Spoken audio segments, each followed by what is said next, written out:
Taib. Bismillahirrahmanirrahim. Assalamualaikum warahmatullahi wabarakatuh. Innal hamdalillah nahmaduhu wa nasta'inuhu wa nastaghfiruh wa na'udzu billahi min syururi anfusina wa min sayyiati a'malina. May yahdihillahu fala mudhillalah wa may yudlilhu fala hadiyalah. Wa asyhadu an la ilaha illallah wa asyhadu anna Muhammadan abduhu wa rasuluhu la nabiyya ba'da. Allahumma salli wa sallim wa barik wa an'im ala nabiyyina Muhammad wa ala alihi wa sahbihi wa man sara ala nahjihi wa man jahada bi jihadihi wa ihtada bi hadihi wastanna bi sunnatihi wa tamassaka biha ila yaumil mi'ad, amma ba'd. Ya ayyuhalladzina amanu taqullaha haqqa tuqatih wa la tamutunna illa wa antum muslimun. Ya ayyuhan nasu taqu rabbakumul ladzi khalaqakum min nafsin wahidah wa khalaqa minha zawjaha wa bassa minhuma rijalan katsiran wa nisaa'a wattaqullaha alladzi tasaaluna bihi wal arham innallaha kana 'alaikum raqiba. Ya ayyuhalladzina amanu taqullaha wa qulu qawlan sadida yuslih lakum a'malakum wa yaghfir lakum dzunubakum wa man yuti'illaha wa rasulahu faqad faza fawzan 'azima, amma ba'd. Fa inna ahsanal kalami kitabullah wa khairal hadi wa qila wa khairal huda huda Muhammadin sallallahu alaihi wasallam wa syarral umuri muhdatsatuha fa inna kulla muhdatsatin bid'ah wa inna kulla bid'atin dhalalah wa kulla dhalalatin finnar, ay kama qala rasuluna sallallahu alaihi wasallam, summa amma ba'd. Bapak dan Ibu, azanillahu wa iyyakum. Sebelum kajian ini kita mulai, mari sejenak kita memanjatkan puji dan syukur kehadirat Allah Subhanahu wa taala, yang mana sampai pada pagi hari yang sangat berbahagia ini Allah Subhanahu wa taala masih senantiasa memberikan kepada kita berbagai macam karunia dan kenikmatannya. Di antaranya nikmat kesehatan, nikmat kesempatan dan waktu luang, dan yang terbesar adalah nikmat Islam, nikmat iman, nikmat taufik, nikmat hidayah, nikmat sunnah serta nikmat tauhid. Dengan seluruh nikmat inilah kita sampai pada detik ini masih bisa melaksanakan berbagai macam aktivitas duniawi kita, melaksanakan berbagai macam aktivitas ukhrawi kita, melakukan ketaatan-ketaatan kepada Allah Subhanahu wa taala, melaksanakan sunnah-sunnah Nabi kita yang mulia Nabi Muhammad sallallahu alaihi wasallam. Dan yang terpenting adalah bahwa sampai pada detik ini kita masih bisa melaksanakan berbagai macam kewajiban-kewajiban kita sebagai seorang muslim, sebagai seorang muslimah, di antaranya talabu al-ilmi asy-syar'i. Sebagaimana sabda Rasulullah sallallahu alaihi wasallam, talabul ilmi faridatun ala kulli muslim, bahwa menuntut ilmu syar'i itu adalah merupakan kewajiban bagi setiap muslim dan muslimah. Kemudian selanjutnya, tak lupa pula salam dan salawat semoga senantiasa tercurahkan atas junjungan Nabi besar kita Nabi Muhammad sallallahu alaihi wasallam. Beliau yang telah membawa kita, beliau yang telah menuntun kita dari gelap dan pekatnya alam jahiliyah menuju kepada terangnya alam Islam yang sempurna. Bapak dan Ibu, azani Allahu wa iyyakum. Insyaallah taala pada pertemuan kita kali ini, atas izin taufik dan pertolongan dari Allah Subhanahu wa taala, kembali kita akan melanjutkan pembacaan kitab Raudatul Anwar fi Siratin Nabiyil Mukhtar, buah karya dari Syekh Safiur Rahman Al-Mubarakfuri rahimahullahu taala rahmatan wasi'ah. Taib. Pada pertemuan yang telah lalu kita sudah membahas bahwa Nabi Muhammad sallallahu alaihi wasallam dititipkan ya kepada Bani Sa'ad. Ya, dan Nabi kita Nabi Muhammad sallallahu alaihi wasallam diasuh dan disusui oleh siapa namanya, Halimah ya binti Abdullah ya bin Al Haris. Ya, kemudian beliau membawa Nabi kita Nabi Muhammad Sallallahu Alaihi Wasallam ke perkampungan Bani Sa'ad. Nah, sebelum kita lanjutkan, ya kita review dulu, kita ulangi dulu, ya kita sejenak mengulangi secara singkat bahwa ketika beliau ya sebelum mengambil Nabi kita Nabi Muhammad Sallallahu Alaihi Wasallam, kita tahu bersama bahwa ya beliau datang ke kota Mekah ya pada saat itu musim paceklik, kering kerontang, dan digambarkan dalam sejarah oleh penulis rahimahullah bahwa ya tanah di daerahnya itu adalah tanah yang paling tandus pada saat itu ya, paceklik, musim kemarau yang sangat panjang gitu kan, seperti itu. Akhirnya mereka pun keluar dalam rangka untuk mencari ya bayi-bayi untuk disusui ya. Sesampainya di Mekah, ya teman-teman beliau itu semua sudah mendapatkan bayi-bayi untuk disusui. Tinggallah Halimah As-Sa'diyah yang belum mendapatkan bayi untuk disusui. Akhirnya beliau pun dengan hati yang berat, dengan terpaksa mengambil Nabi kita Nabi Muhammad Sallallahu Alaihi Wasallam yang statusnya sebagai seorang anak yatim, yang konsekuensinya bahwa beliau tidak akan mendapatkan faedah keduniaan. Artinya beliau tidak akan mendapatkan upah seperti yang teman-temannya dapatkan dari orang tua bayi-bayi yang akan diasuh dan disusui. Ya, akan tetapi beliau kemudian mengambil Nabi Muhammad Sallallahu Alaihi Wasallam, dan ketika Nabi Muhammad Sallallahu Alaihi Wasallam sudah berada di pangkuan beliau, maka apa yang terjadi? Ya, mulailah muncul keajaiban-keajaiban, atau dengan kata lain Allah Subhanahu wa taala mulai memberikan keberkahan kepada beliau sejak beliau memegang Nabi Muhammad Sallallahu Alaihi Wasallam. Ya, yang tadinya air susu beliau kering, ya tidak bisa mengeluarkan, ya mohon maaf ya, payudara beliau yang tadinya tidak bisa mengeluarkan air susu, lalu kemudian dengan adanya Nabi kita Nabi Muhammad Sallallahu Alaihi Wasallam di pangkuannya, tiba-tiba air susunya pun jadi banyak. Ya, susunya pun jadi banyak. Akhirnya Nabi Muhammad Sallallahu Alaihi Wasallam bisa menyusu. Demikian pula dengan anak bayinya dia sendiri bisa menyusu sampai kenyang. Itu yang pertama.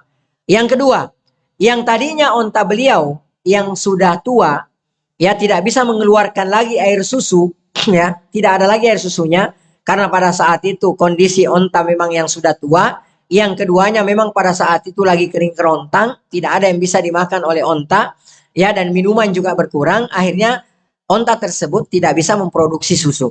Ya, dengan keberadaan Nabi Muhammad Sallallahu Alaihi Wasallam di pangkuan beliau, maka keajaiban kedua terjadi. Ya, air susu onta itu pun keluar dengan sangat banyaknya. Akhirnya mereka pun memerah susu onta tersebut. Mereka pun bisa meminum sampai kenyang dan memberikan sebagiannya diberikan kepada anak-anak mereka. Ya, yang ketiga, yang tadinya anaknya beliau, bayinya beliau yang rewel. Ya, sepanjang kita sudah baca digambarkan dalam sejarah, sepanjang malam nangis. Ya, karena lapar. Ya, kita tahu kan bayi itu kalau lapar pasti nangis. Ya, bahkan nggak bisa tidur. Dan itu yang terjadi pada bayi Halimah As-Sa'diyah. Ya, sepanjang malam tidak bisa tidur. Akhirnya konsekuensinya kedua orang tuanya pun tidak bisa memejamkan mata. Sedikit pun nggak bisa memejamkan mata. Karena ini anak rewel sepanjang malam. Nangis sepanjang malam. Dengan adanya Nabi Muhammad Sallallahu Alaihi Wasallam di pangkuan Halimah, maka anak itu pun langsung menyusui, ya langsung menyusu. Lalu kemudian setelah menyusu, ya anak kecil bayi itu pun tertidur dan sepanjang malam tidak rewel lagi. Akhirnya mereka pun berdua bisa tertidur dengan pulas. Ya, selanjutnya keledai beliau, ya keledai As-Sa'diyah yang tadinya payah, ya keledai yang sudah tidak bisa berjalan gitu, ya payahlah gitu. Ya, padahal ini keledai ditunggangi. Sehingga keledai tersebut ketinggalan dari rombongan, selalu ketinggalan dari rombongan, dari keledai-keledai lainnya. Dari keledai teman-teman Halimatus Sa'diyah ketinggalan karena payah, ya, kurus kering, ya digambarkan dalam sejarah seperti itu, ya. Dan kondisi pada saat itu kan lagi musim paceklik, lagi musim kemarau. ya himar atau keledai tersebut tidak bisa berjalan. Ya. Nah, setelah Rasulullah Shallallahu Alaihi Wasallam berada di pangkuan Halimah, maka tiba-tiba ya Rasulullah berada di atas kendaraan tersebut, tiba-tiba keledai itu bisa berjalan dengan cepat, bahkan bisa berlari. Sampai-sampai keledai-keledai teman-temannya Halimah itu ketinggalan. Yang tadinya mereka meninggalkan keledai Halimah, sekarang terbalik. Ya, keledai-keledai mereka ketinggalan sampai mereka mengatakan, ya, kasihanilah kami gitu loh. Kok kami ketinggalan? Apakah keledai yang ini yang kamu pakai kemarin gitu, yang kamu pakai ke Mekah? Kemudian beliau mengatakan, iya, keledai yang ini juga, bukan keledai yang lain. Ya, seperti itu. Ya, taib. Kemudian selanjutnya, kambing-kambing beliau yang ada di kampungnya, ya karena mereka juga adalah para gembala, ya mereka adalah para peternak kambing, gitu kan seperti itu. Ya kambing-kambing beliau sepulangnya beliau dari Mekah dan suaminya beserta dengan rombongan, tiba-tiba mereka mendapatkan kambing-kambing mereka sudah dalam keadaan kenyang. Ya, padahal kita tahu digambarkan dalam sejarah pada saat itu bahwa bumi mereka pada saat itu adalah bumi Allah yang paling tandus.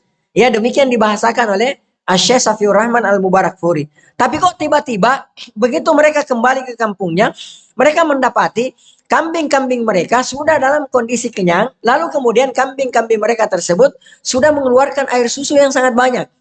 Ya, yang akhirnya orang-orang lain, tetangganya, teman-temannya pada ngiri gitu loh. Ya, merhatiin lo kok bisa gitu loh. Ya, makanan sama. Ya, tempat menggembala sama gitu loh. Tapi kok bisa? Ini kambing-kambingnya mengeluarkan air susu yang sangat banyak, sementara ya kambing-kambing kita tidak mengeluarkan air susu sama sekali. Akhirnya para peternak tersebut, ya para tuan-tuan tersebut memerintahkan kepada para gembalanya untuk mengikuti terus di mana kambing-kambing ya Halimah As-Sa'diyah dibawa. Ya supaya apa? Karena mereka memikir begini, oh boleh jadi ada tempat khusus gitu loh. Ya, ada tempat khusus, di tempat khusus tersebut dia melepaskan kambingnya. Dia menggembalakan, menternakkan kambingnya di situ. Mungkin makanannya khusus. Ya udah ikuti. Di mana dia membawa kambingnya, kamu ikuti. Lepaskan juga kambing di situ kan seperti itu. Ya, akan tetapi yang terjadi ya tetap saja seperti itu. Ya, karena ini semua ya adalah keberkahan yang langsung diberikan oleh Allah Subhanahu wa taala ya kepada Halimatus Sa'diyah. Karena dengan keberadaannya Nabi kita Nabi Muhammad sallallahu alaihi wasallam di pangkuannya, ya. Ini yang dirasakan oleh Halimatus Sa'diyah dan keluarganya dengan kehadiran Nabi kita Nabi Muhammad sallallahu alaihi wasallam. Yang tadinya beliau sebenarnya enggan untuk mengambil Nabi kita Nabi Muhammad sallallahu alaihi wasallam untuk disusukan karena beliau adalah seorang anak yatim, ya dia tidak akan bisa mengharapkan banyak upah dari kakeknya, ya seperti itu, ya karena dari ibunya, karena beliau adalah seorang anak yatim. Akan tetapi karena beliau tidak mendapatkan bayi untuk disusukan, akhirnya beliau pun dengan terpaksa mengambil Nabi kita Nabi Muhammad Sallallahu Alaihi Wasallam. Akan tetapi di situ justru mulai keberkahan turun kepada beliau. Ya Allah Subhanahu Wa Taala memberikan keberkahan kepada beliau dan keluarganya dengan kehadiran Nabi kita Nabi Muhammad Sallallahu Alaihi Wasallam. Di sini juga ikhwas kalian azan ya Allah wa yakum, kita bisa mengambil satu pelajaran bahwa terkadang dengan kehadiran orang-orang soleh, orang-orang yang bertakwa di sekeliling kita, terkadang itu membawa berkah tersendiri bagi kita. Ya, oleh karenanya Nabi kita Nabi Muhammad Sallallahu Alaihi Wasallam itu pernah berpesan kepada kita, ya bahwasanya la ya'kulu ta'amakum aw kama qala Rasulullah. Ya janganlah memakan makanan kalian illa taqi, kecuali seorang yang bertakwa kepada Allah Subhanahu wa taala. Ya. Kenapa seperti itu? Karena di antara hikmahnya ikhwas kalian, kalau orang yang bertakwa yang memakan makanan antum, orang yang bertakwa meminum minuman antum, maka makanan dan minuman yang antum berikan kepadanya itu akan membantu dia ya beribadah kepada Allah Subhanahu wa taala, melakukan ketaatan kepada Allah Subhanahu wa taala. Saya tanya sama antum, beda nggak kira-kira kalau kita ngasih makan kepada seorang pelaku maksiat dengan orang yang bertakwa, beda nggak? Ya, perbedaannya bainas sama'i wa qa'ril bi'ri. Perbedaannya antara langit dan dasar sumur. Kalau antum berikan makanan dan minuman kepada orang yang bertakwa, maka dengan makanan dan minuman itu energinya dipakai untuk semakin bertakwa kepada Allah Subhanahu wa taala. Tapi kalau misalnya makanan dan minuman yang antum berikan kepada para pelaku maksiat, ahli maksiat, maka kemungkinan besar energi yang bersumber dari makanan dan minuman tersebut akan dipergunakan kemana? Memaksiati Allah Subhanahu Wa Taala. Ya, oleh karenanya Nabi kita Nabi Muhammad Sallallahu Alaihi Wasallam ya berpesan kepada kita, janganlah memakan makanan kalian kecuali yang bertakwa, illa taqi, kecuali seorang yang bertakwa kepada Allah Subhanahu Wa Taala. Maka dianjurkan kepada kita ya untuk berbuat baik, ya untuk membersamai ya orang-orang yang bertakwa kepada Allah Subhanahu Wa Taala. Kemudian hikmahnya juga, kalau orang-orang yang bertakwa kepada Allah Subhanahu Wa Taala, antum membersamai orang-orang yang bertakwa, antum membantu, menolong orang-orang yang bertakwa kepada Allah Subhanahu Wa Taala. Taruhlah misalnya antum memberikan makanan kepada orang-orang yang bertakwa, ya, maka apa yang akan terjadi? Dia pasti akan mendoakan antum, karena dia tahu hukumnya, ya, dia tahu aturannya, dia tahu adabnya. Bahwa misalnya ketika kita dikasih makanan oleh saudara kita, kita dikasih minuman oleh saudara kita, maka di antara adabnya adalah mendoakan saudara kita tersebut. Ya, antum sudah tahu belum doanya? Kalau misalnya kita dikasih makan dan minum oleh seseorang, udah tahu belum maka doanya antum? Hah? Apa doa? Belum tahu doanya. Ya, ada doanya. Ya, Rasulullah Sallallahu Alaihi Wasallam ya memberikan tuntunan kepada kita adabnya. Kalau ada seseorang yang memberikan makan dan minum kepada kita, maka kita doakan. Ya, doanya apa? Ya Allahumma at'im man at'amani. Ya, Allahumma at'im man at'amani. Ya Allah, berilah makan kepada orang yang memberi makan kepadaku. Ya, Allahumma ski man sakani. Ya Allah, beri minum orang yang memberi minum kepadaku. Nah, perkara-perkara semacam ini tentu diketahui oleh orang-orang yang bertakwa.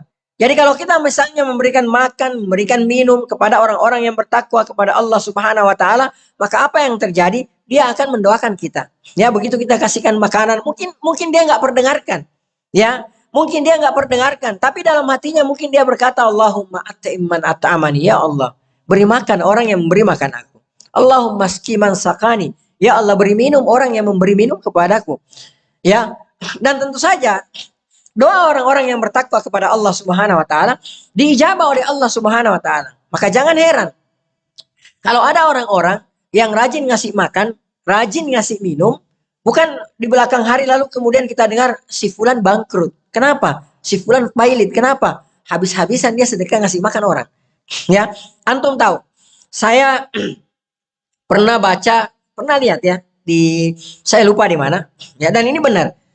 Enggak tahu, wallahu alam, saya terakhir lihat mungkin sekitar 3 bulan lalu. Ya, wallahu alam, mungkin beliau masih hidup sekarang atau sudah meninggal dunia, enggak tahu. Daerah Jawa. Ada seseorang yang usianya lebih dari 100 tahun. Ya, laki-laki, kakek-kakek. Usianya lebih dari 100 tahun. Ya, antum tahu, di usia 100 tahun tersebut, ya lebih dari 100 tahun tersebut, beliau giginya udah habis. Ya, jadi udah gak ada giginya sama sekali dan nggak pakai gigi palsu. Ya, beliau di usia lebih dari 100 itu, beliau masih menikmati sering makan tengkleng dengan lahapnya. Ya, antum tahu kan tengkleng itu bukan daging empuk, itu tengkleng. Ya, ada tulang-tulangnya kan, dengan empuknya, dan saya lihat sendiri. Saya lihat dengan mata kepala saya sendiri, dia makan dengan lahapnya tengkleng tersebut. Usianya lebih dari 100 tahun. Ya, siapa di antara kita yang di sini usianya sudah lebih dari 70 tahun? Mungkin belum ya. Ya, paling 65 gitu yang paling tua di sini ya. Ya, 70 tahun saja, 60 tahun saja itu sudah pantangannya sudah. Ya, semua sudah pantangan. Ini nggak boleh makan ini, nggak boleh minum ini. Ternyata setelah ditanya ke beliau, apa rahasianya? Beliau mengatakan mungkin di antara rahasianya beliau sampai panjang umur, begitu sehat gitu kan, seperti itu. Ya, kemudian diberikan kesehatan oleh Allah Subhanahu Wa Taala 100 tahun loh Pak. Ya, saya pernah melihat orang yang usianya 90 tahun itu sudah nggak bisa ngapa-ngapain, sudah nggak bisa bangun, buang airnya di tempat tidur. Ya, mohon maaf, kencingnya, buang air besarnya itu sudah di tempat tidur, terus sudah nggak bisa ngapa-ngapain lagi. Ini 100 tahun masih dengan lahapnya dia makan tengkleng. Ya, di antara rahasianya beliau mengatakan mungkin dari tahun 80, kata beliau, dari tahun 80 saya sudah terbiasa di setiap hari Jumat itu memberikan makan kepada puluhan orang. Ya, nggak tahu lah ya, mungkin lauknya sederhana mungkin karena ini daerah Jawa ya. Ya mungkin lauknya mungkin cuma nasi, kemudian telur, kemudian pakai bihun dan apalah gitu ya. Tapi beliau setiap Jumatnya itu memberikan puluhan porsi kepada orang-orang. Itu dari tahun 80. Mungkin kita belum kenal yang namanya Jumat. Ya orang istilahkan sekarang Jumat berkah apalah. Beliau sudah bersedekah makan seperti itu. Ya. Dan Masya Allah, ya itu tadi. Diberikan oleh Allah, dibalas oleh Allah Subhanahu Wa Taala. Karena boleh jadi, ya ikhwas kalian, boleh jadi di antara orang-orang yang diberikan makan tersebut, ada orang yang bertakwa kepada Allah Subhanahu Wa Taala. Ya, ada orang yang bertakwa kepada Allah Subhanahu Wa Taala dan ketika dia selesai memakan makanan tersebut, dia berdoa kepada Allah. Apalagi kalau misalnya sampai dia ngangkat tangan tanpa kita ketahui, Allahumma atimman atamani, ya Allah berikan makan kepada orang tersebut. Orang tersebut sudah ngasih makan ke aku. Allahumma skiman sakani, ya Allah berikan minum kepada orang tersebut. Orang tersebut sudah memberikan minum kepada aku, kita nggak tahu. Ya, nah kita kembali. Perhatikan di sini.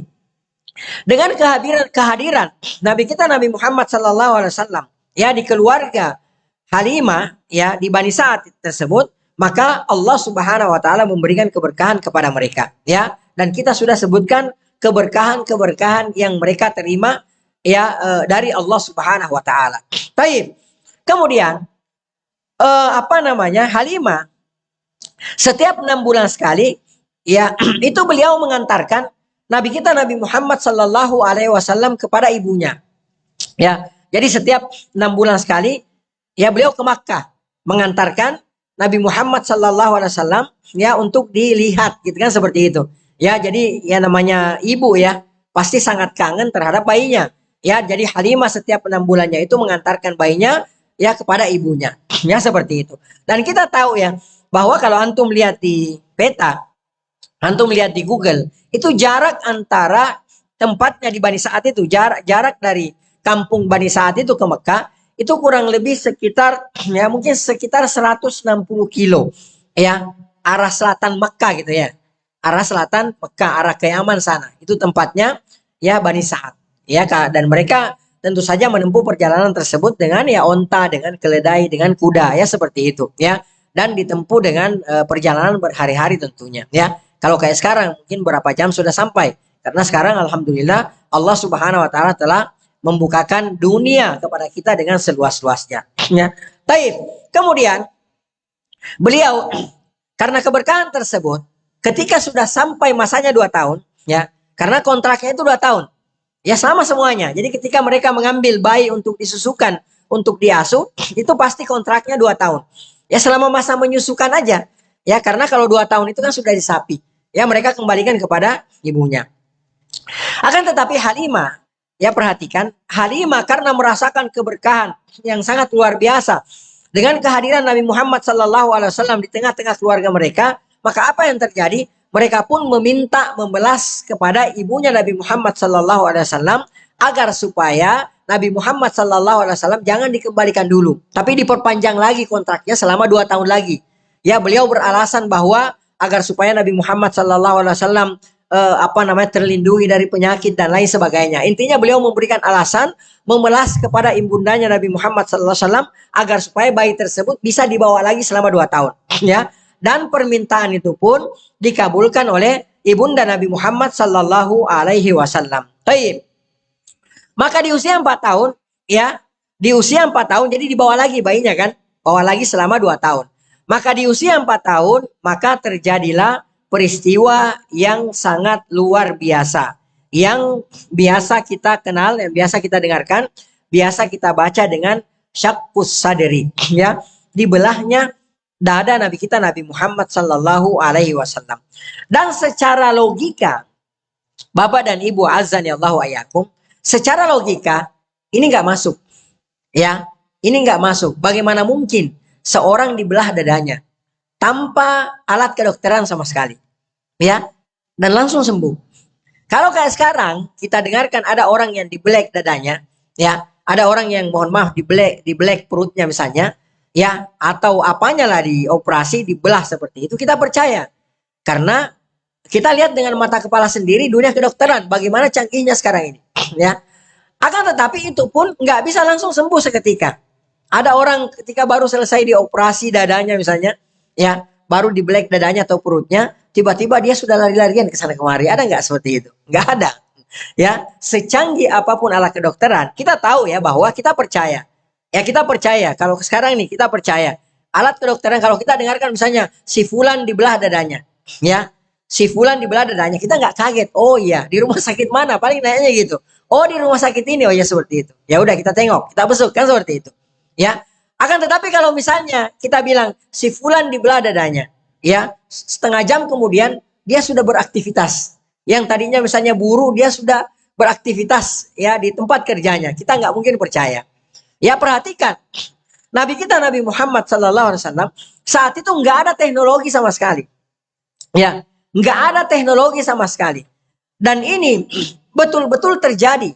Ya, dan ini disaksikan oleh teman-teman sepermainan Nabi kita Nabi Muhammad SAW. Mereka menyaksikan dengan mata kepala sendiri bagaimana Nabi Muhammad SAW ditangkap oleh Jibril, ya, alaihi salatu wassalam, lalu kemudian dibaringkan, lalu kemudian mereka melihat sendiri bagaimana Nabi Muhammad dibelek dadanya, ya. Akhirnya kan mereka pada tunggang langgang, lari tunggang langgang kan, lari ketakutan pulang, sampai-sampai ngadu ke ibu asuhnya Nabi Muhammad SAW. Mereka mengatakan Muhammad kutil, Muhammad dibunuh gitu kan seperti itu, ya. Taib, kita lihat. Di sini penulis mengatakan syakus sadar, ya, pembelahan dada Nabi kita, peristiwa dibelahnya ya dada Nabi kita Nabi Muhammad sallallahu alaihi wasallam. Qala Anas bin Malik, berkata Anas bin Malik radhiyallahu taala anhu, inna Rasulullah sallallahu alaihi wasallam atahu Jibril. Bahwasanya Nabi kita Nabi Muhammad sallallahu alaihi wasallam ya suatu ketika, ini singkat ceritanya, ya, kalau kita kadang-kadang baca di kitab-kitab sirah, ya, di buku-buku sejarah, itu embel-embelnya banyak panjang gitu, seperti itu. Beliau mengatakan, inna Rasulullah sallallahu alaihi wasallam atahu Jibril, ya, bahwasanya Nabi kita Nabi Muhammad sallallahu alaihi wasallam itu didatangi oleh malaikat Jibril alaihi salatu wassalam, ya. Jibril alaihi salatu wassalam adalah Sayyidul Malaikat, pengurunya para malaikat, imamnya para malaikat, ya. Antum tahu, Jibril alaihi salatu wassalam itu kalau sudah menampakkan wujud aslinya, satu sayapnya, ya, itu menutupi sampai menutupi ufuk timur dan barat, ya, satu sayapnya, ya. Saya mau tanya sama antum, berapa sayapnya Jibril alaihi salatu wassalam? 600, ya, sebagaimana dalam hadis Imam Bukhari dan Muslim, ya. Jibril alaihi salatu wassalam itu mempunyai 600 sayap, ya. Satu sayapnya itu menutupi ufuk timur dan barat, ya. Jadi masya Allah, itu besarnya Jibril alaihi salatu wassalam. Nabi kita Nabi Muhammad sallallahu alaihi wasallam itu hanya 2 kali melihat wujud aslinya Jibril alaihi salatu wassalam. Maka di peristiwa ini kita bisa pastikan bahwa Jibril alaihi salatu wassalam tidak menampakkan wujud aslinya, benar nggak? Jadi menampakkan sebagai seorang laki-laki gitu loh, ya. Bukan wujud aslinya, enggak, tapi sebagai seorang laki-laki, ya. Nabi Muhammad sallallahu alaihi wasallam hanya 2 kali melihat wujud asli Jibril. Yang pertama, ketika beliau berada di Gua Hira, ya, ketika awal pertama kali turun wahyu, ya, Iqra bismillah sampai ayat kelima, ayat pertama sampai kelima, ya. Di situ Nabi Muhammad sallallahu alaihi wasallam melihat wujud asli Jibril. Sampai Nabi Muhammad sallallahu alaihi wasallam ketika melihat ke timur ada Jibril, beliau melihat ke barat ada Jibril, ke selatan ada Jibril, ke utara ada Jibril, di mana-mana ada Jibril, ya. Jadi langit dipenuhi oleh malaikat Jibril alaihi salatu wassalam. Itu pertama kalinya, ya. Itu pertama kalinya Nabi Muhammad sallallahu alaihi wasallam melihat Jibril alaihi salatu wassalam.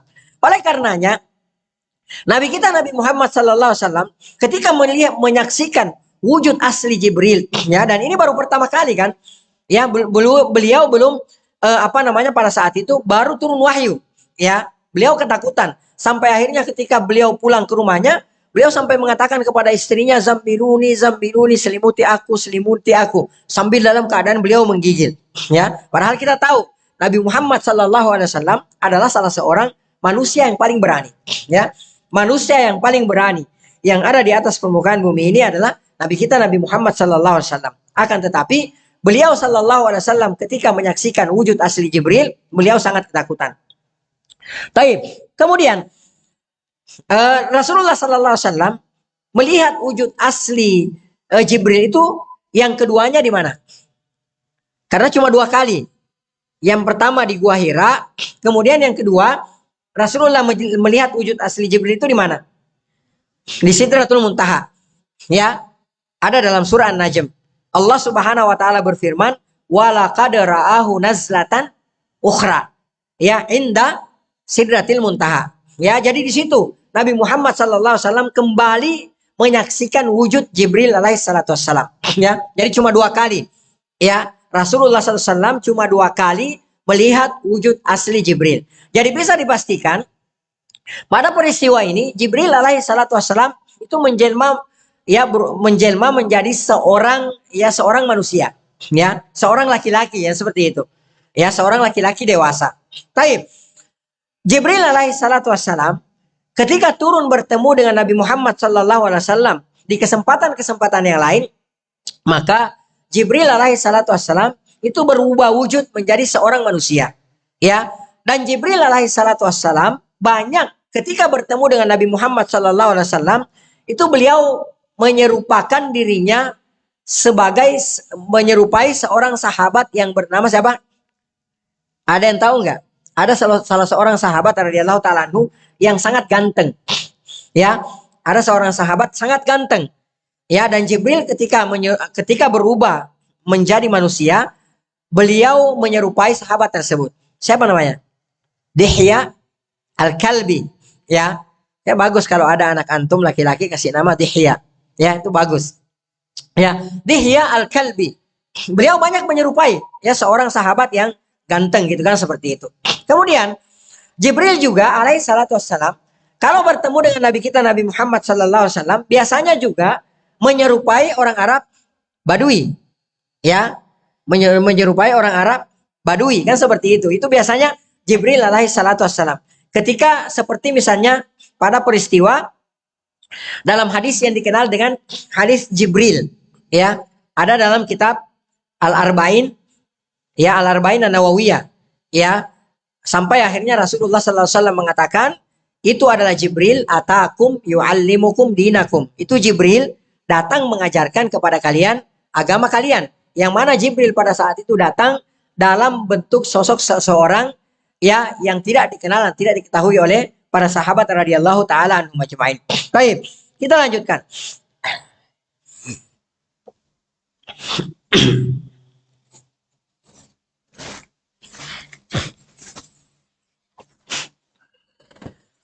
Baik, kita lanjutkan. Inna Rasulullah sallallahu alaihi wasallam atahu Jibril. Bahwa Nabi kita Nabi Muhammad sallallahu alaihi wasallam didatangi oleh Jibril. Wa huwa yal'abu ma'al ghilman. Ya, dan pada saat itu Nabi kita Nabi Muhammad sallallahu alaihi wasallam sedang bermain bersama dengan teman-teman sepermainan beliau sallallahu alaihi wasallam, anak-anak kecil lainnya.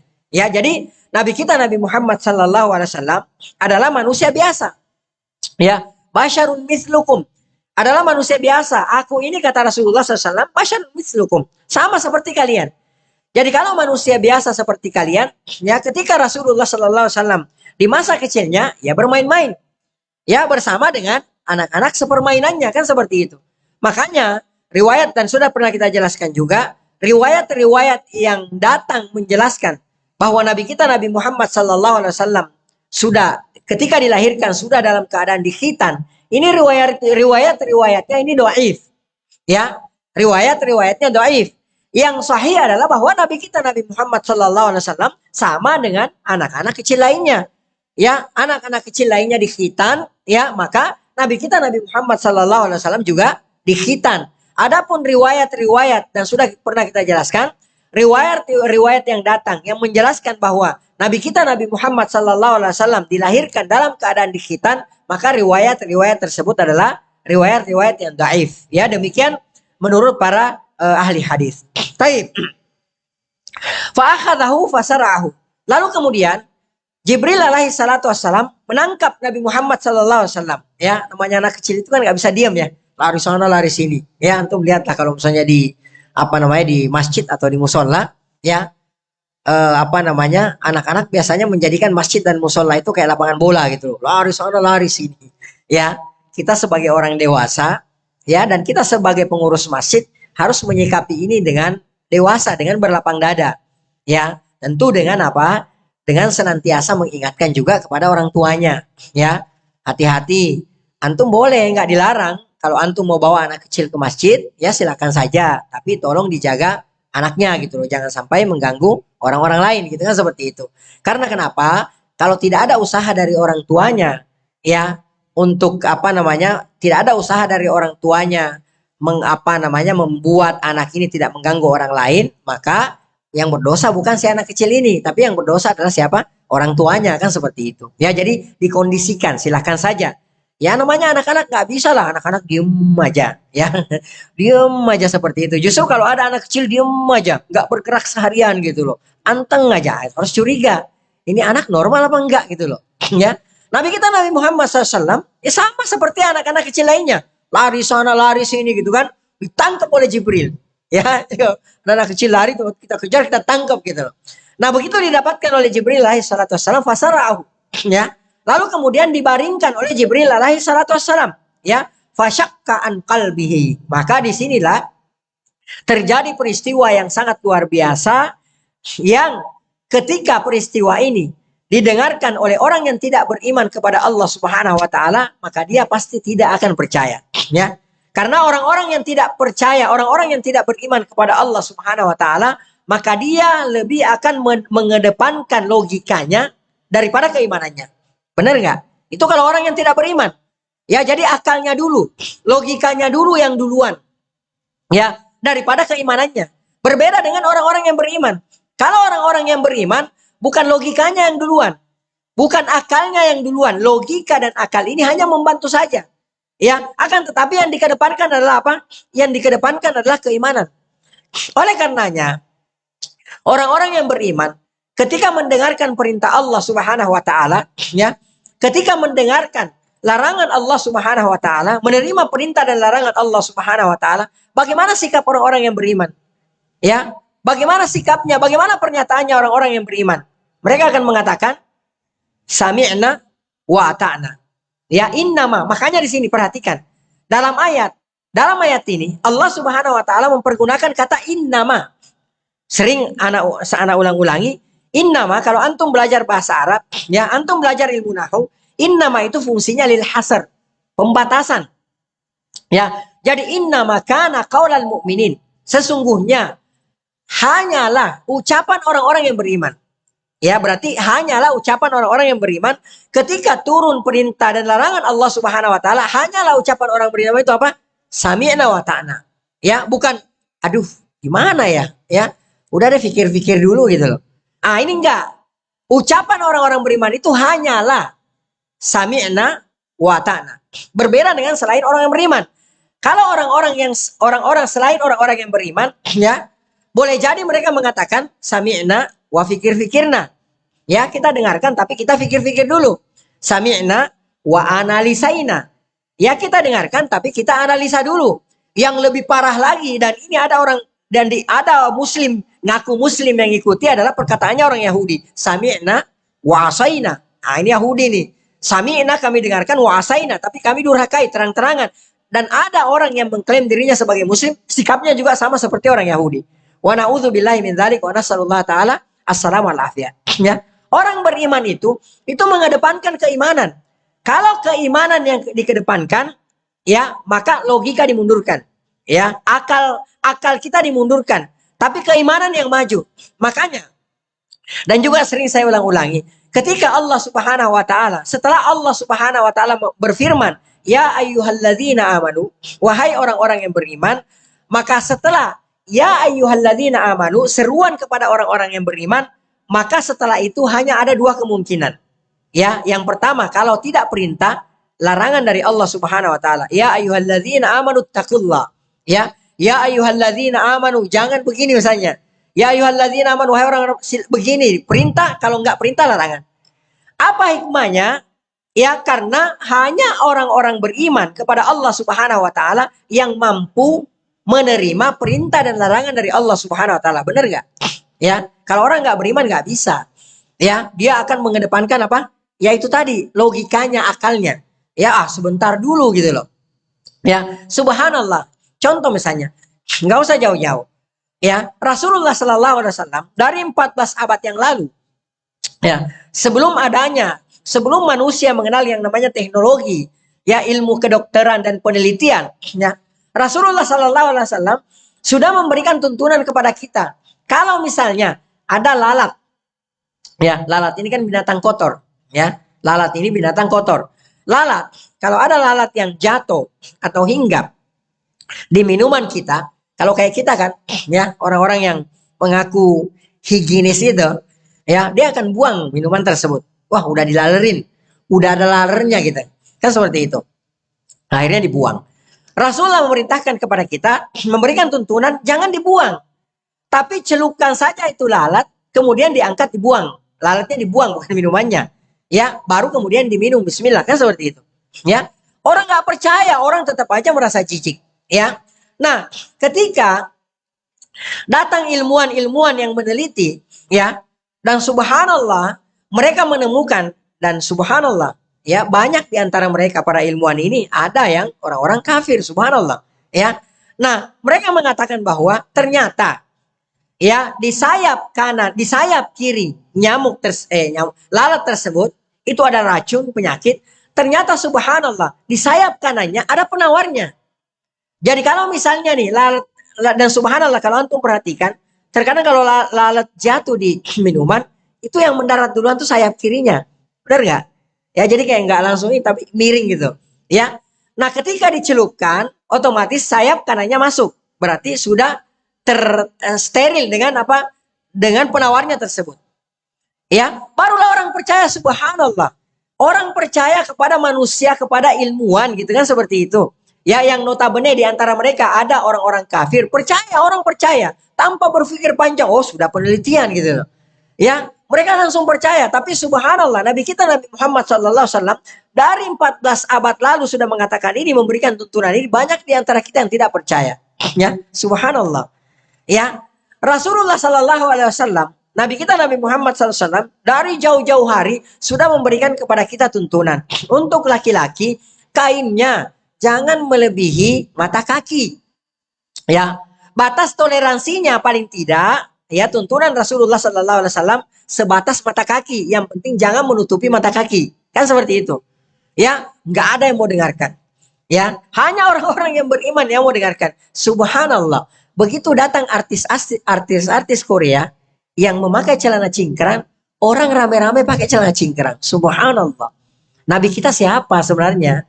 Ya, apakah Nabi kita Nabi Muhammad SAW atau orang Korea gitu loh? Ya, idola kita tuh siapa? Nabi Muhammad SAW atau artis-artis Korea? Subhanallah. Ya, nah inilah makanya kedepankan keimanan. Ya, kalau menghadapi perintah dan larangan, ketika kita datang perintah dan larangan, jangan mengedepankan akal dan logika kita, karena kadang-kadang bukannya apa namanya, perintah dan larangan Allah itu tidak masuk akal, enggak. Kadang-kadang logika akal kita tuh enggak sampai ke sana. Ya, enggak sampai ke sana dengan kemahaluasan ilmunya Allah Subhanahu wa taala. Ya, bukankah Ali bin Abi Thalib radhiyallahu taala pernah mengatakan, andai agama ini dibangun di atas logika, maka mengusap bawah khuf, ya, itu lebih utama daripada di atasnya. Benar nggak? Ya, saya mau tanya sama antum, kalau misalnya kaki kita, ya, mana yang lebih utama sebenarnya untuk dibasuh, atasnya atau bawahnya? Kalau logika ini saya tanya pakai logika, mana? Bawahnya kan? Ya, bawahnya nginjek kemana-mana loh, kok atasnya yang antum basuh gitu loh.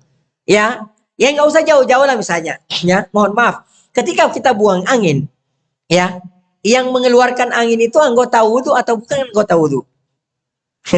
Bukan anggota wudhu. Tapi kenapa anggota wudhu yang dibasuh? Kenapa bukan yang mengeluarkan angin tersebut? Kan seperti itu. Ini kalau pakai logika, nggak nyampe logika kita. Ya, kadang-kadang, ya, ada perintah dan larangan Allah Subhanahu Wa Taala, logika kita tuh nggak sampai ke sana.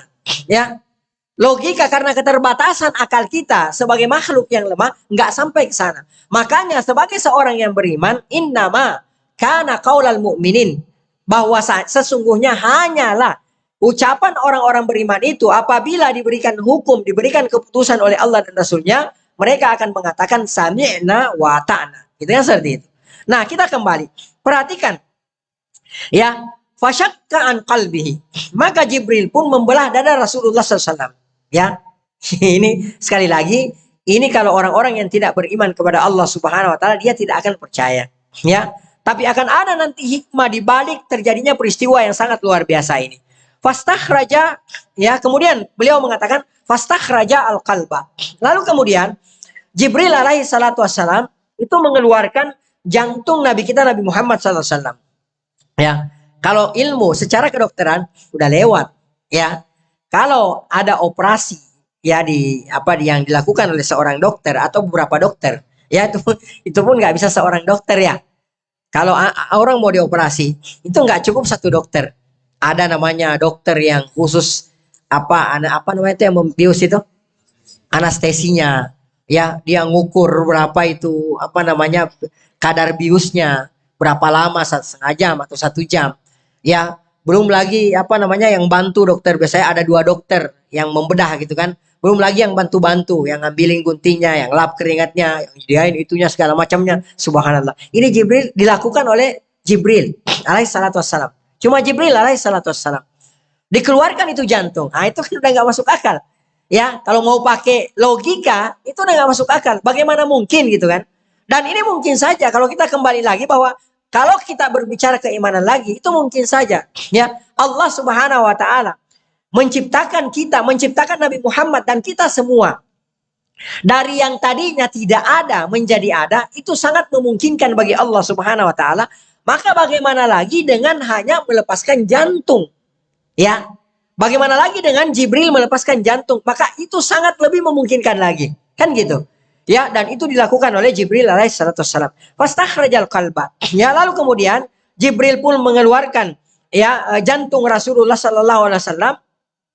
Fastakhraja minhu alaqatan. Lalu kemudian dari jantung tersebut Jibril kemudian mengambil alaka. Ya, ada gumpalan darah seperti itu. Faqala, lalu kemudian Jibril alaihi salatu wassalam berkata, hadza hadzuz syaitan minka. Ya, wahai Muhammad, ini adalah bagian daripada syaitan yang ada pada dirimu. Ya, disinilah syaitan nantinya akan bisa menunggangi engkau. Gitu kan seperti itu. Ya, itu dicabut, diambil oleh Jibril alaihi salatu wassalam. Ya, maka nanti akan kita lihat, maka disinilah juga ya kita bisa mengetahui Nabi kita Nabi Muhammad sallallahu alaihi wasallam adalah manusia yang maksum. Ya, manusia yang terjaga. Kenapa? Karena Jibril alaihi salatu wassalam itu sudah mengambil alaqah. Ya, alaqahnya sudah diambil, yang mana kata Jibril alaihi salatu wassalam, alaqah ini disinilah syaitan akan menunggangi engkau. Dan ini sudah dihilangkan oleh Jibril alaihi salatu wassalam. Ya, maka kita lihat bahwa Nabi kita Nabi Muhammad sallallahu alaihi wasallam adalah manusia yang maksum. Ya, manusia yang maksum. Dan sepeninggal Rasulullah sallallahu alaihi wasallam, seiring ya dengan dimakamkannya, dikuburkannya Nabi kita Nabi Muhammad sallallahu alaihi wasallam, ya bersamaan dengan itu pula kemaksuman itu terkubur. Ya, bisa dipahami. Ya, seiring dengan kematiannya Nabi kita Nabi Muhammad sallallahu alaihi wasallam, maka seiring itu pula ya lenyaplah yang namanya kemaksuman dari siapapun. Benar nggak? Jadi nggak ada lagi manusia yang maksum sepeninggal Rasulullah sallallahu alaihi wasallam. Siapapun itu, hatta Abu Bakar. Ya, hatta Abu Bakar, hatta Umar, yang Rasulullah sallallahu alaihi wasallam katakan, innallaha, sesungguhnya Allah Subhanahu wa taala ja'alal haqqa, menjadikan kebenaran tersebut ala lisani Umar wa qalbi, menjadikan kebenaran tersebut di atas lisan dan hatinya Umar. Sampai Umar pun tidak maksum. Ya, sampai Abu Bakar, sampai Rasulullah mengatakan laukana ba'di nabiyun, anda ini kata Rasulullah ada nabi setelahku, lakana Umar, orangnya Umar. Umar enggak maksum. Ya, Abu Bakar enggak maksum, Utsman enggak maksum. Ya, Ali bin Abi Thalib ya radhiyallahu taala majma'in tidak maksum. Ya, makanya kebangetan sekali, keterlaluan sekali gitu kan. Kalau ada orang yang sampai menyamakan kedudukan Ali bin Abi Thalib radhiyallahu taala dengan Allah Subhanahu wa taala, dan ada orang yang menyamakan seperti itu. Wa na'udzubillahi min dzalik wa nasallallahu taala salaman afiyah. Tentu saja orang-orang yang seperti ini ya yang meyakini mengatakan bahwa Ali sederajat, ya sama posisinya dengan Allah Subhanahu wa taala Rabbul Alamin, maka orang-orang yang seperti ini tentu saja telah keluar dari keislamannya, Allah taala alam bisawab. Taib. Summa ghasalahu. Ya, kemudian Jibril alaihi salatu wassalam mencuci jantung tersebut, hati tersebut, fi tastin min zahabin bima'i zamzam. Ya, di sebuah baskon ya yang terbuat dari emas, ya. Jadi nggak main-main ya. Ya, jadi baskon tersebut itu terbuat dari emas. Ya, disitulah jantung atau hati Nabi kita Nabi Muhammad sallallahu alaihi wasallam ya diambil oleh Jibril dari tempatnya, lalu kemudian dimasukkan ke dalam baskon yang terbuat dari emas tersebut, lalu kemudian dicuci oleh Jibril dengan air zam-zam. Ya, dicuci dengan air zam-zam. Nah, di sini juga kita bisa mengambil satu pelajaran bahwa air zam-zam itu bukan hanya untuk diminum saja. Ya, air zam-zam itu bukan hanya untuk diminum saja, tapi air zam-zam itu ya juga bisa dimanfaatkan untuk keperluan-keperluan lainnya. Ya, jadi jangan ada di antara kita, oh, sayang banget ini zam-zam gitu. Ya, kalau di sini ya nggak mungkin lah antum nyuci pakai air zam-zam gitu. Tapi kalau di sana itu bisa saja karena banyak, tak terbatas gitu. Ya, unlimited kalau di sana. Kuat-kuat antum aja ambilnya. Antum mau ambil 1 jerigen, 2 jerigen, 3 jerigen ada tersedia. Ya, bahkan setiap harinya itu jutaan galon dikeluarkan air zam-zam itu dan tidak ada surutnya. Surut sebentar naik lagi kan seperti itu. Ya, dan tidak ada habisnya, masya Allah. Ya, nah yang namanya air zam-zam itu bisa dimanfaatkan untuk ya keperluan-keperluan lainnya, bukan hanya untuk diminum saja.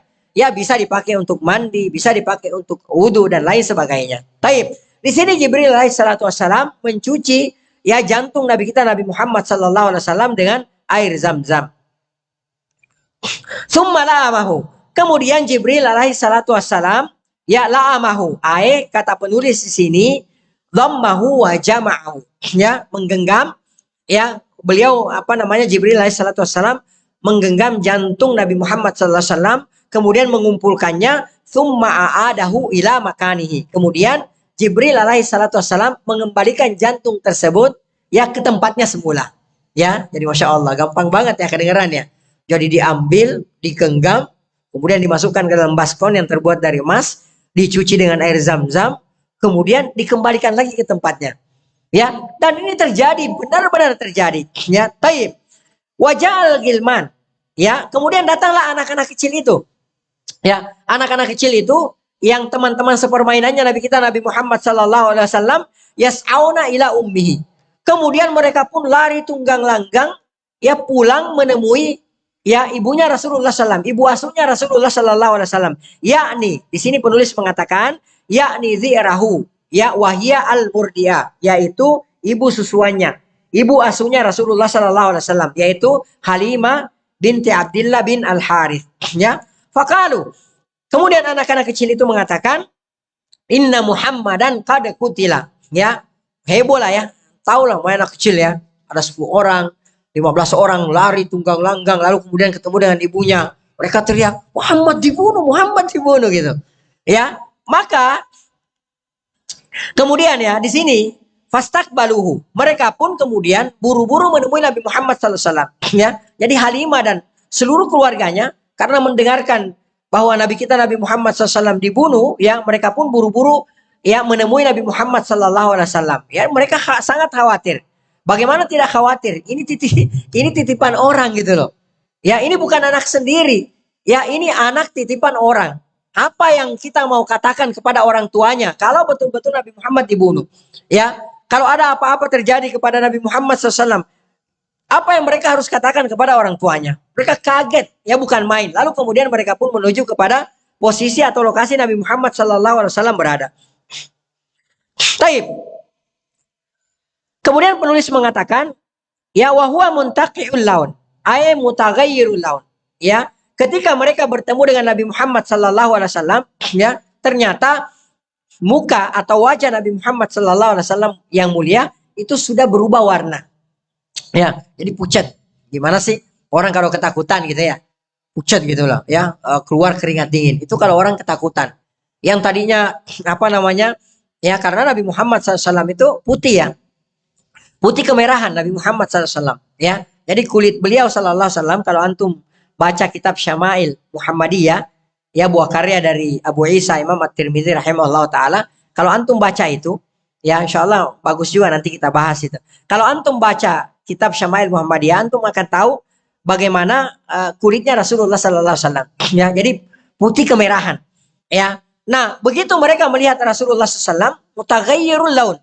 Ya, itu mukanya sudah berubah.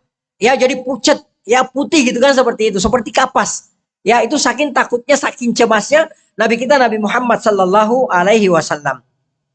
Taib, kalau Anas radhiyallahu taala anhu berkata, perhatikan, ya, ini kesaksian Anas bin Malik radhiyallahu taala anhu. Kita tahu ya, Anas bin Malik radhiyallahu taala anhu adalah salah seorang sahabat yang paling dekat ya dengan Rasulullah sallallahu alaihi wasallam. Anas bin Malik radhiyallahu taala anhu itu keluar masuk rumah nubuwah. Ya, Anas bin Malik itu keluar masuk rumahnya Rasulullah sallallahu alaihi wasallam.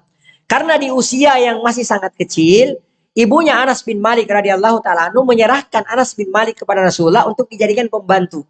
Ya, kata ibunya Anas bin Malik kepada Rasulullah, "Wahai Rasulullah, orang-orang bisa memberikan hadiah ini dan itu kepada Anda. Saya tidak bisa memberikan apa-apa kepada engkau. Maka saya berikan Anas bin Malik kepada engkau.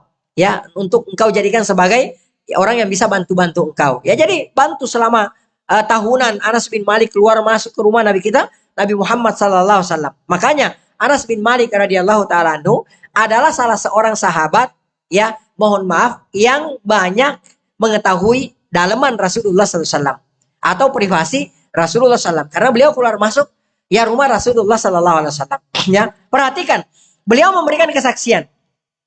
Wa qad kuntu ara athara dzalikal mikhyati fi sadrihi. Kata Anas bin Malik radhiyallahu taala anhu, sungguh aku betul-betul melihat bekas jahitan tersebut, bekas operasi, bekas yang dibelek tersebut, bekas jahitan tersebut di dada Rasulullah Sallallahu Alaihi Wasallam. Ya, kalau kayak sekarang bekas jahitan ya wajar, orang percaya gitu ya, kedokteran canggih masya Allah. Dulu nggak ada yang namanya kedokteran, ya nggak ada yang namanya ilmu kedokteran, nggak ada jahit penjahit gitu di anggota tubuh manusia gitu kan, seperti itu. Dan Anas mengatakan, ya sungguh saya melihat bekas jahitan yang ada di dada Rasulullah Sallallahu Alaihi Wasallam. Ya, dan ini ya betul-betul terjadi. Ya, wallahu taala alam bisawab. Jadi disinilah kemudian ya Halimah, ya setelah kejadian ini, maka beliau pun kemudian buru-buru mengembalikan Nabi kita Nabi Muhammad Sallallahu Alaihi Wasallam kepada ibunya. Wah, ini udah nggak main-main, ini sudah, kalau kata orang sekarang, ini sudah di luar nalar ini, ya. Jangan sampai besok terjadi lagi yang lebih luar biasa lagi. Akhirnya apa yang terjadi? Mereka pun mengembalikan Nabi Muhammad Sallallahu Alaihi Wasallam kepada ibunya, kepada keluarganya, karena mereka khawatir, ya takut terjadi apa-apa terhadap Nabi Muhammad SAW, dan mereka tentu saja akan bertanggung jawab dengan kejadian tersebut. Ya, baik. Kemudian, ya sebelum kita melangkah ke pembahasan selanjutnya, ada beberapa faedah yang bisa kita ambil dari kejadian dibelahnya dada Rasulullah Sallallahu Alaihi Wasallam. Di antaranya adalah bahwa ya dari usia 4 tahun, karena kejadian ini 4 tahun ya. Kejadian ini terjadi ketika Nabi kita Nabi Muhammad SAW berusia 4 tahun. Ada yang mengatakan 6 tahun. Ya, tapi insya Allah Ta'ala yang paling mendekati kebenaran adalah peristiwa ini terjadi di usia Rasulullah 4 tahun. Karena ketika Rasulullah berusia 2 tahun, dikembalikan ya dan diminta kembali oleh Halimah As-Sa'diyah, ya kemudian ya setelah Nabi Muhammad SAW berada di tengah-tengah mereka selama 2 tahun lagi, maka terjadilah peristiwa ini. Maka usia Nabi Muhammad SAW pada saat itu adalah ya di usia 4 tahun. Ya, dan ada yang mengatakan bahwa usianya pada saat itu ya ketika dibelah dadanya itu usianya 2 tahun.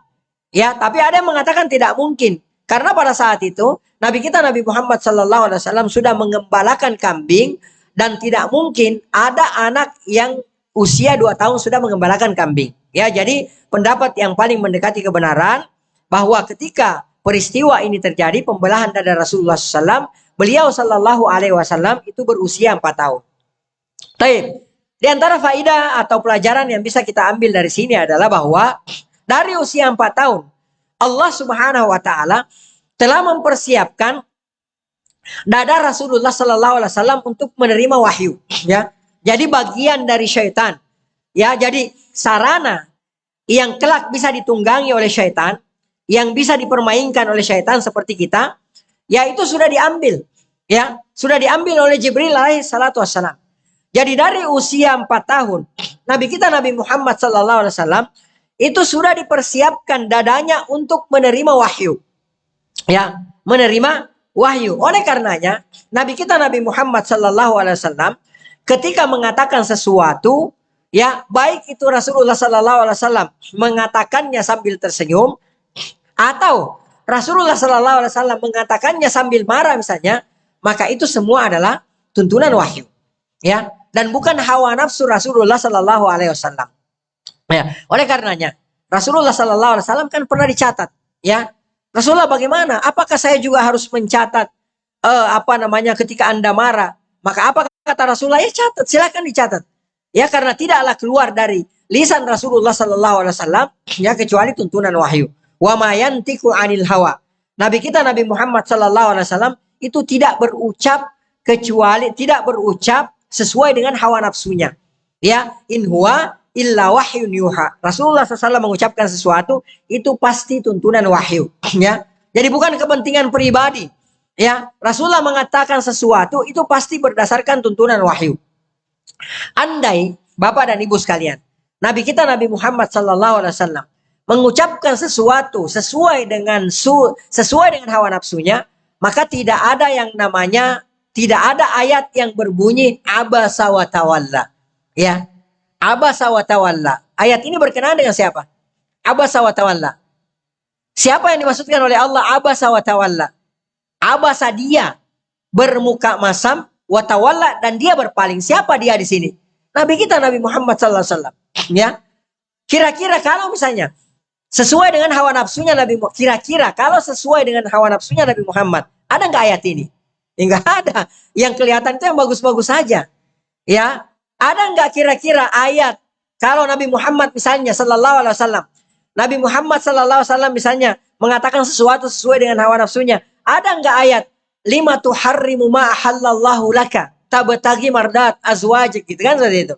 Ya, ada nggak ayat ini lima tuharrimu ma ahallallah, Muhammad, kenapa engkau mengharamkan sesuatu yang dihalalkan oleh Allah Subhanahu wa taala? Ini menandakan bahwa Nabi kita Nabi Muhammad sallallahu alaihi wasallam dari usia 4 tahun dadanya sudah dipersiapkan oleh Allah Subhanahu wa taala untuk menerima wahyu kelak. Ya.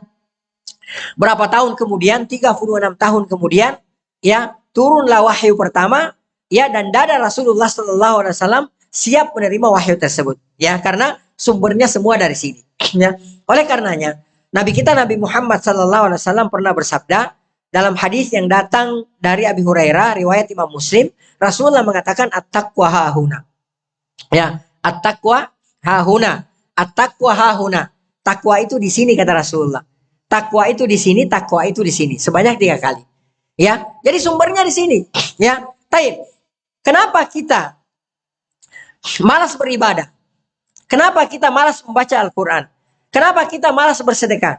Kenapa kita malas melaksanakan ibadah-ibadah lainnya? Kenapa kita malas melaksanakan ketaatan-ketaatan? Jawabannya adalah karena ini kotor.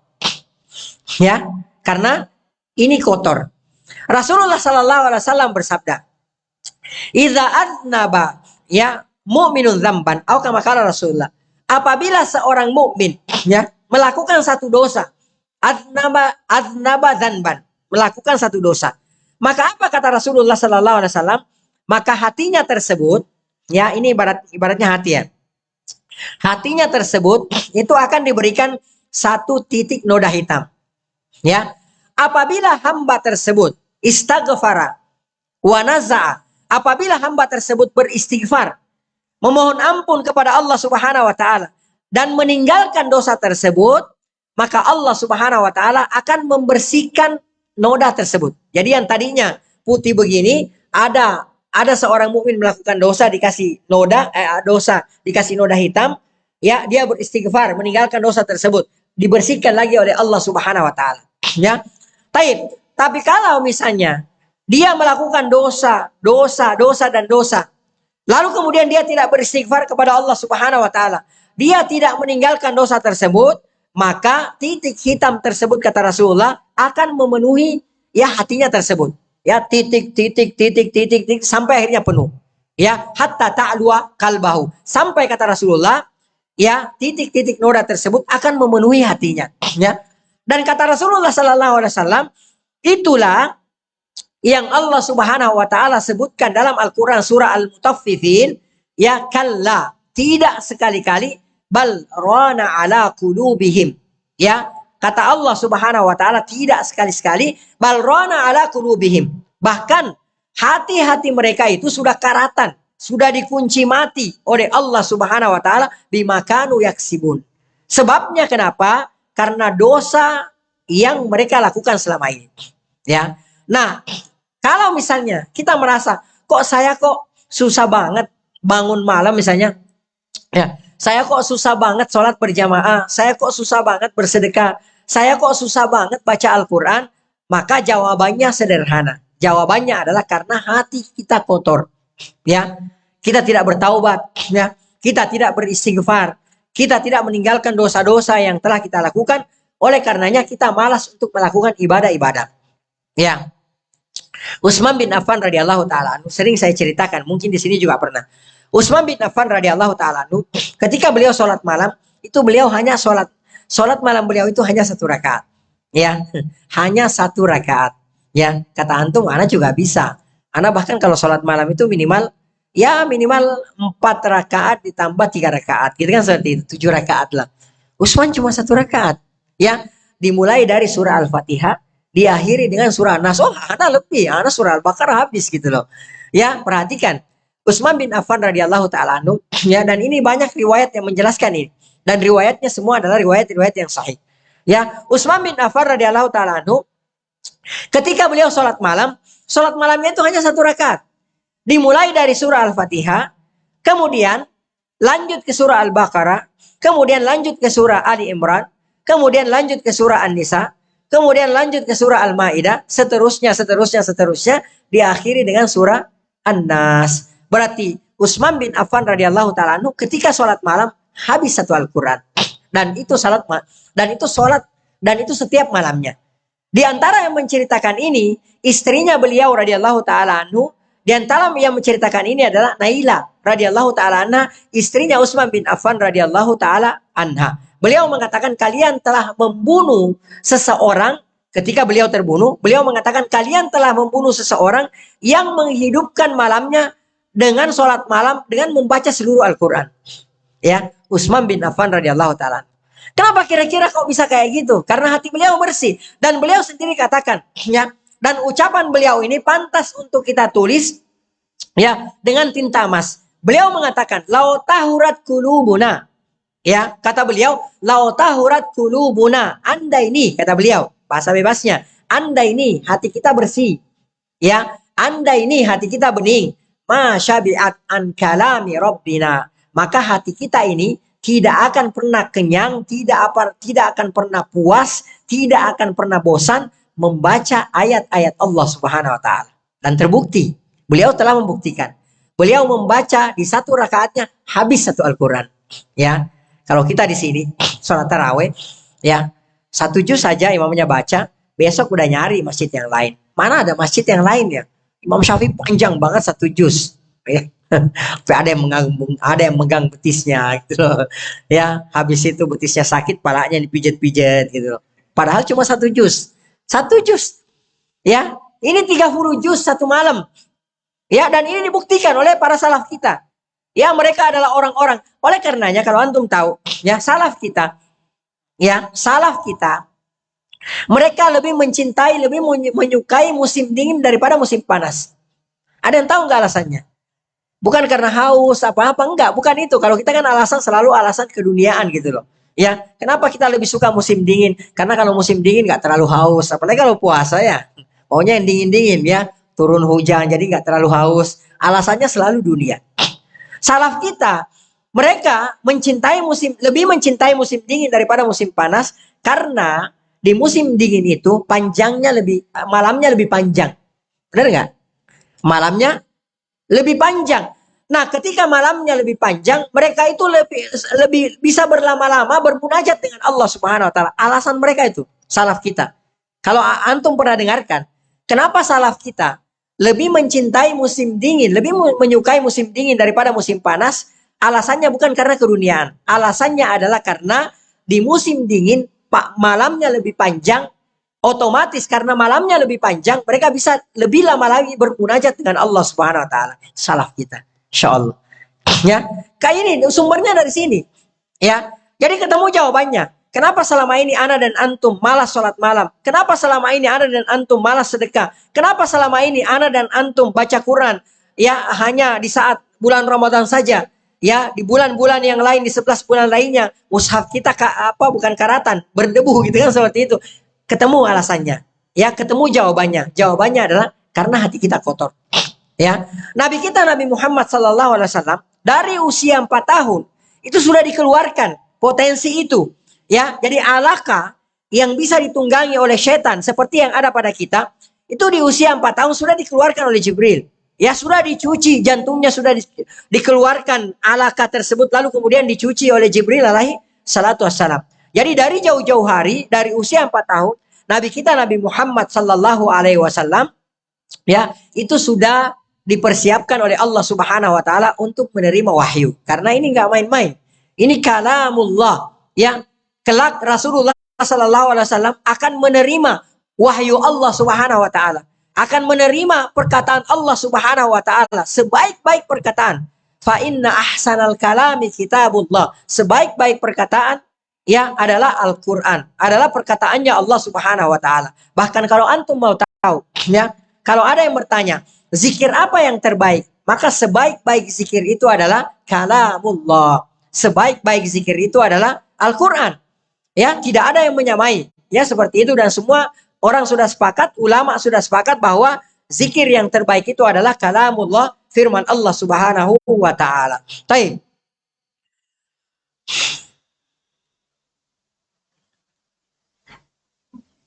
Nah, kemudian ya Bapak Ibu azan ya Allah wa iyyakum. Anak-anak kita, ya. Anak-anak kita. Ini kan kita bicara anak-anak ya. Anak-anak kita itu tidak mungkin lagi mengalami kejadian seperti yang dialami oleh Nabi kita Nabi Muhammad SAW.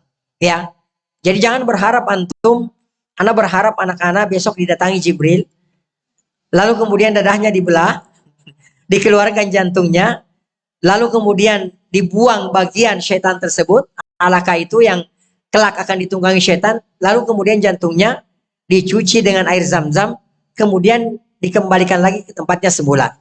Ya, jangan berharap. Karena ini hanya khususianya Nabi kita Nabi Muhammad sallallahu alaihi wasallam. Ya, karena anak antum tidak mungkin turun wahyu. Tidak mungkin anak antum diberikan wahyu oleh Allah Subhanahu wa taala. Ya, banyak juga kan orang-orang sekarang ngaku-ngaku mendapatkan wahyu. Ya, dan subhanallah, ya, dari namanya saja nggak bakal, maksudnya nggak masuk akal kalau orang tersebut dapat wahyu. Ya, ada bahkan terakhir dulu pernah kita dengarkan itu, ada seorang wanita, ya, ada seorang wanita yang mengaku didatangi oleh Jibril alaihi salatu wassalam. Ya, kalau nggak salah nama belakangnya itu ada edan-edannya gitu ya. Ya, ada edan-edannya kalau nggak salah di belakangnya itu. Ya, mengaku didatangi oleh Jibril alaihi salatu wassalam. Subhanallah, ya. Baik. Nah, anak-anak kita tidak mungkin lagi mendapatkan penjagaan seperti ini.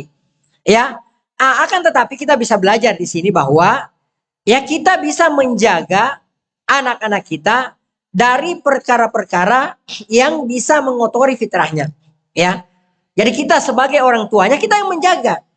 Ya, bukankah Nabi kita Nabi Muhammad sallallahu alaihi wasallam bersabda, "Kullu mauludin yuladu 'alal fitrah." Ya, setiap anak itu, ya setiap anak yang lahir itu kata Rasulullah sallallahu alaihi wasallam yuladu 'alal fitrah. Ya, itu dilahirkan di atas fitrahnya. Ya, dilahirkan di atas fitrahnya. Apa yang dimaksudkan di sini di atas fitrahnya? Ya, tentu saja yang dimaksudkan di sini bukan kosong seperti ini, enggak. Ya, sebagaimana yang diartikan oleh sebagian orang gitu kan. Dan ini keliru. Ya, bukan berarti fitrahnya ya putih seperti kertas, enggak. Yang dimaksudkan di sini diantaranya kata para ulama bahwa setiap anak itu dilahirkan di atas tauhid. Ya, seperti itu. Jadi ada kecenderungan mengesahkan Allah Subhanahu wa taala dan menjauhi kesyirikan. Ya, itu namanya dilahirkan di atas fitrahnya.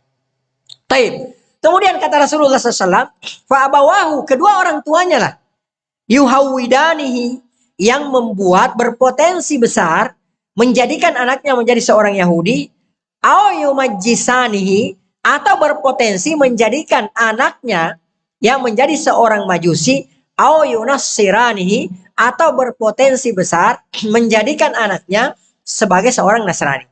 Jadi kita sebagai orang tua, jadi jangan salahkan orang lain. Ini TV ini nggak benar ini. Ya, yang beli TV siapa?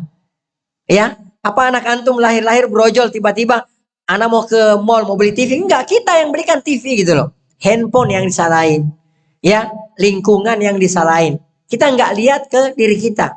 Padahal potensi besarnya itu anak kita di atas fitrah, ya, atau anak kita mengikuti orang Majusi, orang Nasrani, orang Yahudi, itu dari kita gitu loh. Ya, saya tanya sama antum, ya, siapa kira-kira yang ngajarin bahkan yang memfasilitasi anak kita, ya, mengadakan perayaan-perayaan seperti yang dilakukan oleh orang-orang Yahudi dan Nasrani? Saya tanya, siapa kira-kira?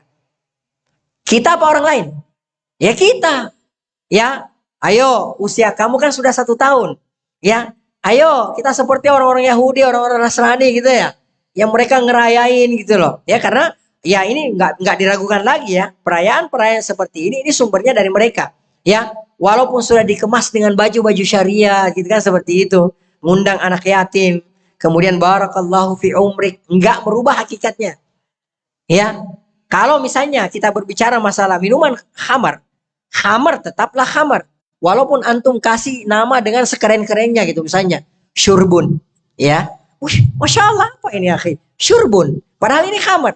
Saya tanya sama antum. Dengan antum kasih syurbun, apakah merubah hakikatnya? Enggak, tetap haram. Ya, sama. Kalau perayaan-perayaan yang bersumber dari orang-orang Yahudi dan Nasrani, antum mau kasih nama syariat yang paling keren pun enggak bakal merubah hakikatnya. Benar apa salah saya bilang? Benar. Ya. Jadi nggak merubah. Antum mau bilang barakallahu fi umrik, tetap aja itu tasyabbuh namanya. Ya. Antum meniru atau apa namanya mengikuti orang-orang Yahudi dan Nasrani. Ya. Taib. Siapa yang mengajarkan ini kepada anak-anak kita? Ya. Bahkan siapa yang memfasilitasi? Ada orang subhanallah baru anaknya 1 tahun nggak ngerti apa-apa gitu kan seperti itu. Udah subhanallah. Ya. Kalau perlu bikin undangan kayak udah orang nikah gitu loh. Ya, undang 1.000 orang gitu, kemudian pesta apalah dan segala macamnya, subhanallah. Ya, anak-anak kita akan tumbuh di atas ini. Ya, kemudian turun temurun anak kita pasti akan mengajarkan anaknya seperti itu. Ya, kemudian cucu daripada anak kita tersebut juga akan mengikuti dari kakek atau neneknya. Ya, jadilah akhirnya turun temurun, jadilah dosanya juga turun temurun seperti itu. Ya, wa na'udzubillahi min dzalik wa nasallallahu taala assalamu alaikum. Ya. Taib. Siapa yang menjadikan anak-anak kita? Ya, tentu saja yang pertama kali adalah taufik dari Allah Subhanahu wa taala. Ya. Tapi siapa yang menjadi sebab anak-anak kita faham agama? Ya, anak-anak kita menjadi seorang ulama, anak-anak kita menjadi orang yang saleh, orang yang bertakwa, hafal Al-Qur'an, hafal hadis. Siapa yang membuat ya atau siapa yang menjadi sebab dari ini semua? Tentu saja kita sebagai orang tuanya. Ya, tentu saja kita sebagai orang tuanya. Jadi anak-anak kita itu ya mereka dilahirkan di atas fitrah.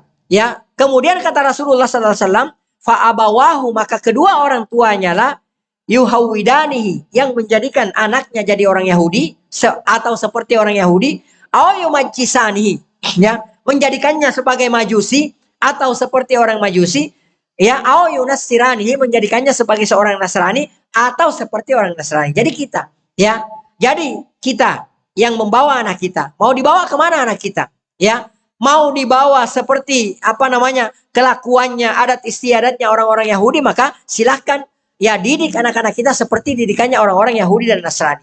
Mau dibawa anak-anak kita ya seperti para salaf kita, maka didiklah anak-anak kita seperti salaf kita mendidik anak-anak mereka. Ya, oleh karenanya perhatikan ya bapak-bapak dan ibu-ibu sekalian.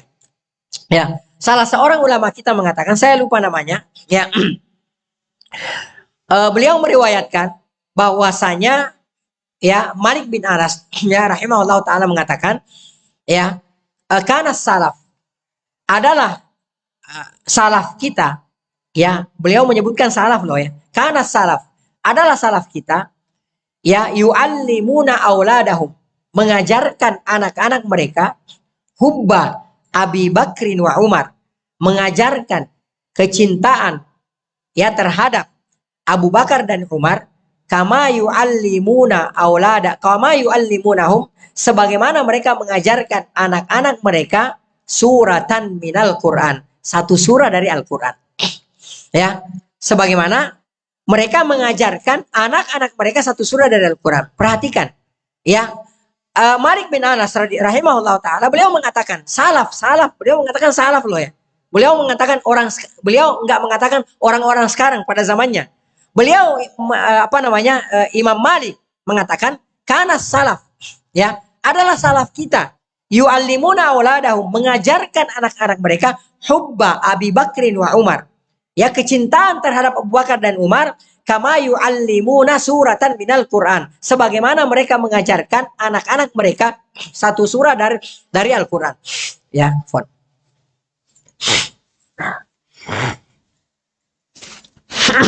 Ya, jadi salah mengajarkan anak-anak mereka kecintaan terhadap Abu Bakar dan Umar, sama halnya mereka mengajarkan satu surah dari Al-Quran. Ya, perhatikan bapak-bapak dan ibu-ibu sekalian. Jangan heran kalau salaf kita, anak-anaknya, ya, mengikuti Abu Bakar dan Umar. Karena kenapa? Ya, dari kecil mereka sudah diajarkan kecintaan terhadap Abu Bakar dan Umar. Ya, kalau kita orang tua sekarang, ya, apa yang terjadi? Apa yang kita ajarkan kepada anak-anak kita? Yang kita ajarkan kepada anak-anak kita mencintai artis-artis, ya, mencintai, mohon maaf, pemain-pemain sepak bola, mohon maaf, yang notabene banyak di antara mereka itu orang-orang kafir. Ya, saya mau tanya sama antum, artis-artis Korea yang digandrungi oleh anak-anak muda sekarang. Saya tanya sama antum, mayoritasnya mereka orang Islam apa orang kafir? Ya, saya nggak tahu, saya wallahu alam. Mungkin bapak dan ibu ada tahu artis-artis, mohon maaf, kayak artis Korea itu ada yang Muslim, saya nggak tahu. Tapi yang saya pahami bahwa kebanyakan mereka itu adalah orang-orang kafir. Ya, dan kita mengajarkan anak-anak kita seperti itu. Ya, ada yang anak-anak kita mungkin dia nggak ngajarin, nak sini nak, ya ini kamu cintai ini ya artis ini.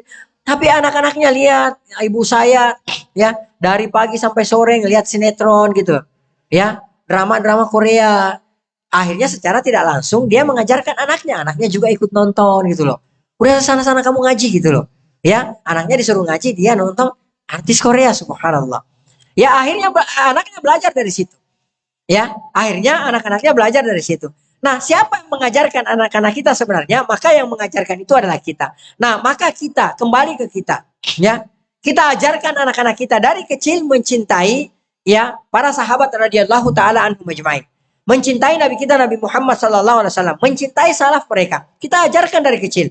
Siapa itu Abu Bakar, siapa itu Umar, ya, siapa itu Utsman, ya, siapa itu Ali, ya, dan sahabat-sahabat lainnya radhiyallahu taala anhum ajmain.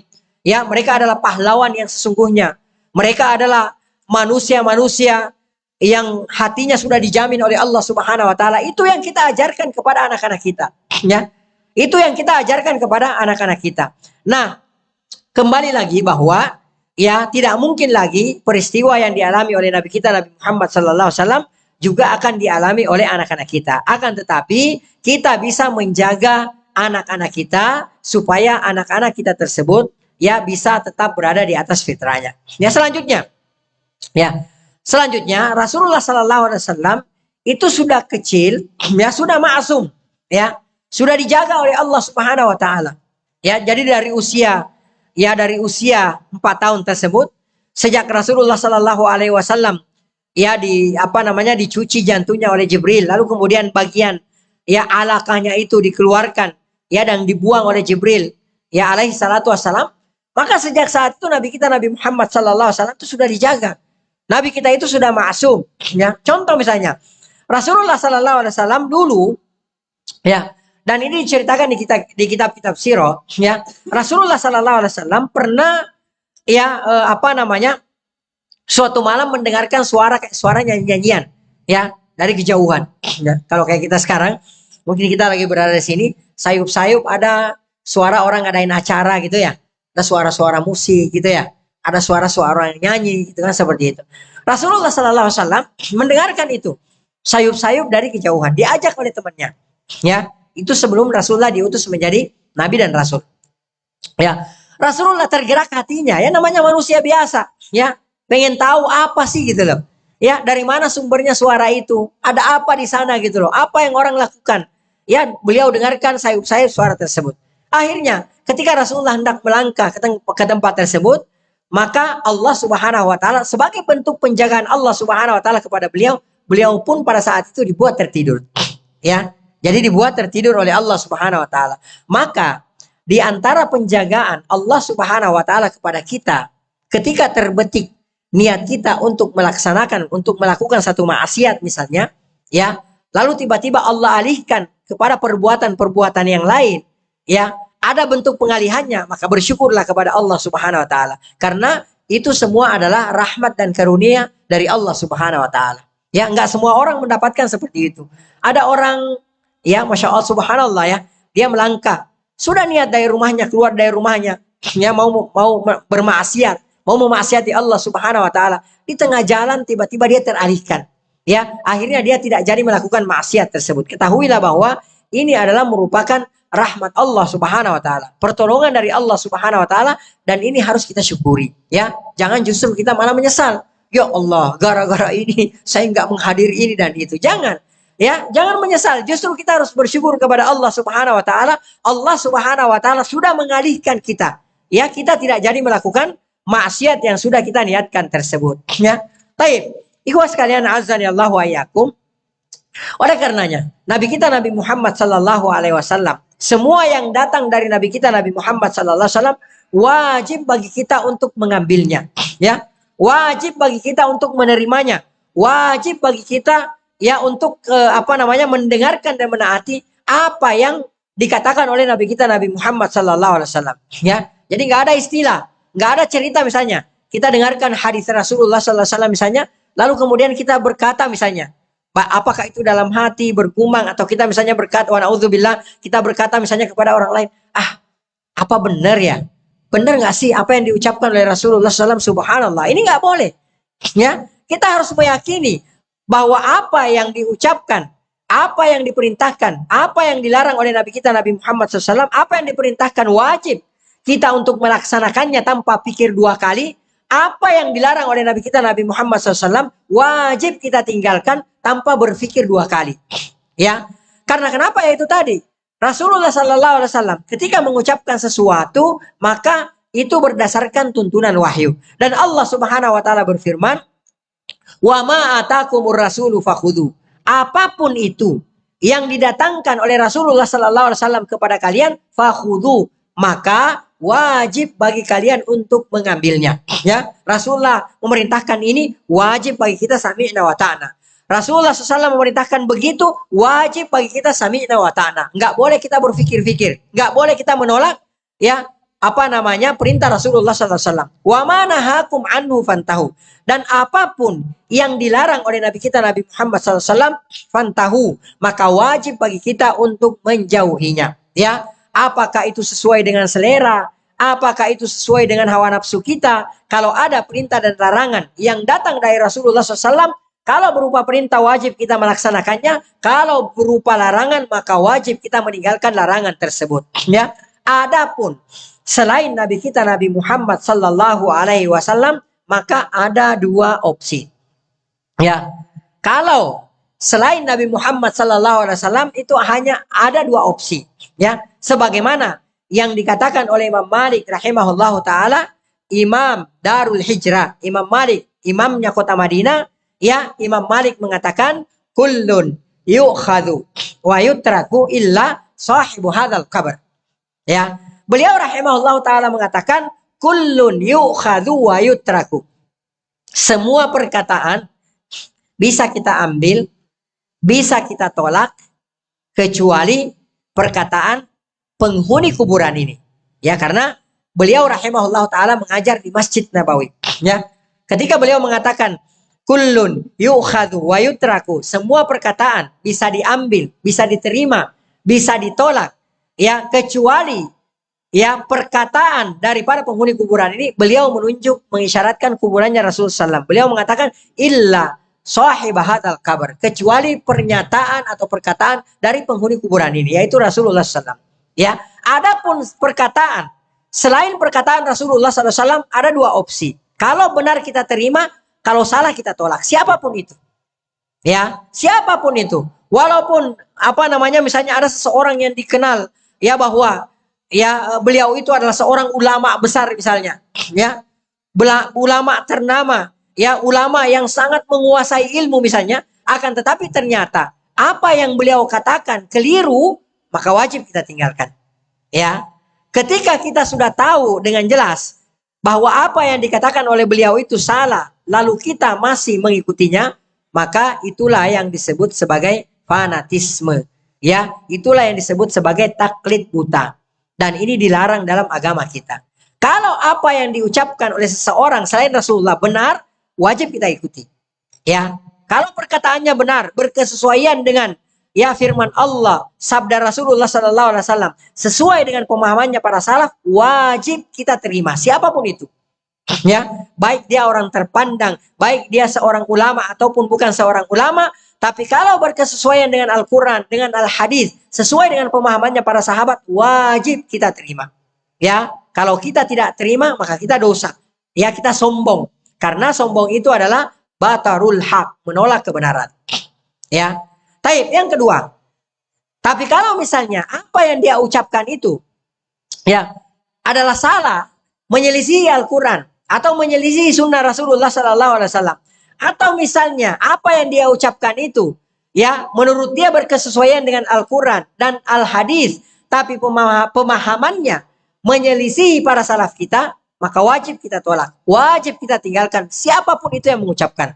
Ya, baik itu seorang ulama besar, baik itu adalah orang yang dikenal keilmuannya sangat luar biasa. Ya, tapi kalau misalnya keliru dan manusia ada saja celahnya untuk jatuh kepada kesalahan, maka wajib kita tolak. Ya, tanpa kita merendahkan orang tersebut. Ya, oke, mohon maaf untuk pendapat beliau ini saya nggak ngikutin.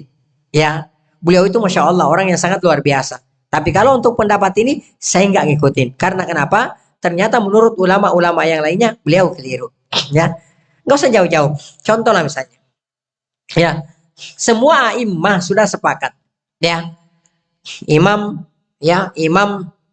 Abu Hanifah, kemudian Imam Malik, kemudian Imam Syafi'i, kemudian Imam Ahmad, dan imam-imam yang lainnya itu semua sepakat.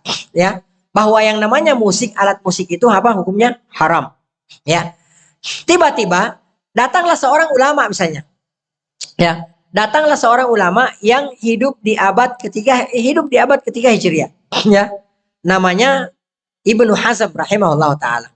Ya, lalu kemudian beliau mengkritisi bahwa ternyata kata beliau hadis yang berkenaan dengan masalah larangan musik ini dhaif. Ya, dan beliau ternyata tidak mengharamkan yang namanya musik. Paham nggak? Ya. Nah, beliau di sini dalam hal ini beliau menyelisihi pendapat ya a'immah atau imam-imam yang lain. Ya, maka kita katakan beliau dalam hal ini keliru. Ibnu Hazm rahimahullah taala dalam perkara ini beliau apa? Keliru. Ya, mohon maaf saya nggak bisa ikuti itu. Karena Allah dan Rasulnya, ya, para sahabat, ya, dan tabiin atba'ut tabiin itu sudah jelas-jelas mengharamkan yang namanya musik. Tiba-tiba beliau datang dan tidak mengharamkan yang namanya musik. Mohon maaf, saya tidak ikuti beliau dalam pendapat ini karena beliau keliru. Ya, beliau keliru dalam perkara ini. Saya tidak ikuti beliau. Akan tetapi saya tidak melecehkan beliau. Saya tidak memandang rendah beliau. Bukan mentang-mentang beliau langsung lalu kemudian ya saya tahzir beliau gitu. Wah, udah semua perkataannya nggak mau saya terima gitu kan. Saya hina-hina beliau dan segala macam, nggak boleh. Tetap kita hormati. Ya, adapun kekeliruan beliau kita tidak ambil, kita jauhi kekeliruan tersebut, kita tidak ikuti kekeliruan tersebut. Akan tetapi kita tetap harus menempatkan beliau sebagai seorang ulama besar.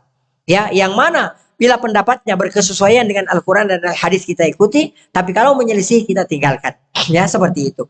Ya, nah kita kembali lagi bahwa Nabi kita Nabi Muhammad Sallallahu Alaihi Wasallam ya dari kecilnya itu sudah dijaga oleh Allah Subhanahu wa taala, sudah ma'asum, ya, tidak sama dengan orang-orang yang lainnya. Oleh karenanya, ya begitu Rasulullah sallallahu alaihi wasallam meninggal dunia, begitu Rasulullah SAW dimakamkan, beliau sallallahu alaihi wasallam dikuburkan, maka bersama dengan itu, ya, yang namanya kemaksuman itu juga dikuburkan bersama dengan dikuburkannya Rasulullah SAW. Artinya tidak ada lagi orang setelah Rasulullah SAW yang maksum.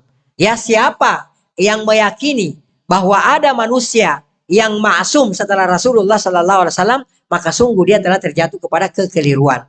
Ya, dan ini tidak boleh. Baik. Kemudian selanjutnya, di sini kita bisa mengambil ya pelajaran keterbatasan akal kita.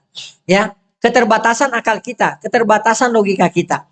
Ya, apa yang dialami, peristiwa yang dialami oleh Nabi kita Nabi Muhammad SAW adalah peristiwa yang nyata. Ya, peristiwa yang betul-betul terjadi. Ya, dan ini disaksikan oleh teman-teman sepermainan Rasulullah SAW. Sampai mereka mengatakan bahwa Nabi kita Nabi Muhammad SAW dibunuh. Ya, dan Anas bin Malik radhiyallahu taala memberikan kesaksian. Beliau mengatakan walaqad ra'aitu ya asar al-mikhyat. Kata beliau radhiyallahu taala, sungguh saya betul-betul melihat bekas jahitan yang ada di dada Rasulullah sallallahu alaihi wasallam. Ya, akan tetapi bagi orang yang tidak melihat, ya, bagi orang yang tidak melihat peristiwa ini, mungkin kalau dia tidak beriman kepada Allah Subhanahu wa taala, dia tidak akan percaya ketika dia mempergunakan logikanya. Tapi kita sudah bahas panjang lebar tadi bahwa kita harus mengedepankan keimanan daripada logika kita. Ya, logika akal hanya membantu saja, ya, dan tidak boleh dijadikan sebagai acuan dalam beragama. Ya, yang dijadikan acuan dalam beragama tersebut adalah tentu saja keimanan kita kepada Allah Subhanahu wa taala, keyakinan kita yang didahulukan daripada apa kata akal dan logika kita. Ya, karena kenapa? Yang namanya akal manusia itu sangatlah terbatas. Ya, tidak bisa dicerna. Ya, nggak usah jauh-jauh. Apa yang ada di yang ada di langit dunia saja itu sudah nggak masuk dalam logika kita. Ya, nggak muat logika kita ini. Bagaimana memikirkan ini? Bagaimana? Ya, nggak usah jauh-jauh lah misalnya. Ya, sampai karena keterbatasan logika kita saja, ya, keterbatasan pandangan kita, keterbatasan akal kita saja, sampai-sampai ada yang mengatakan bahwasanya yang namanya bumi itu seperti piring. Ya, ya, ada yang mengatakan seperti itu. Dia nggak terima walaupun ulama mengatakan misalnya nggak usah jauh-jauh.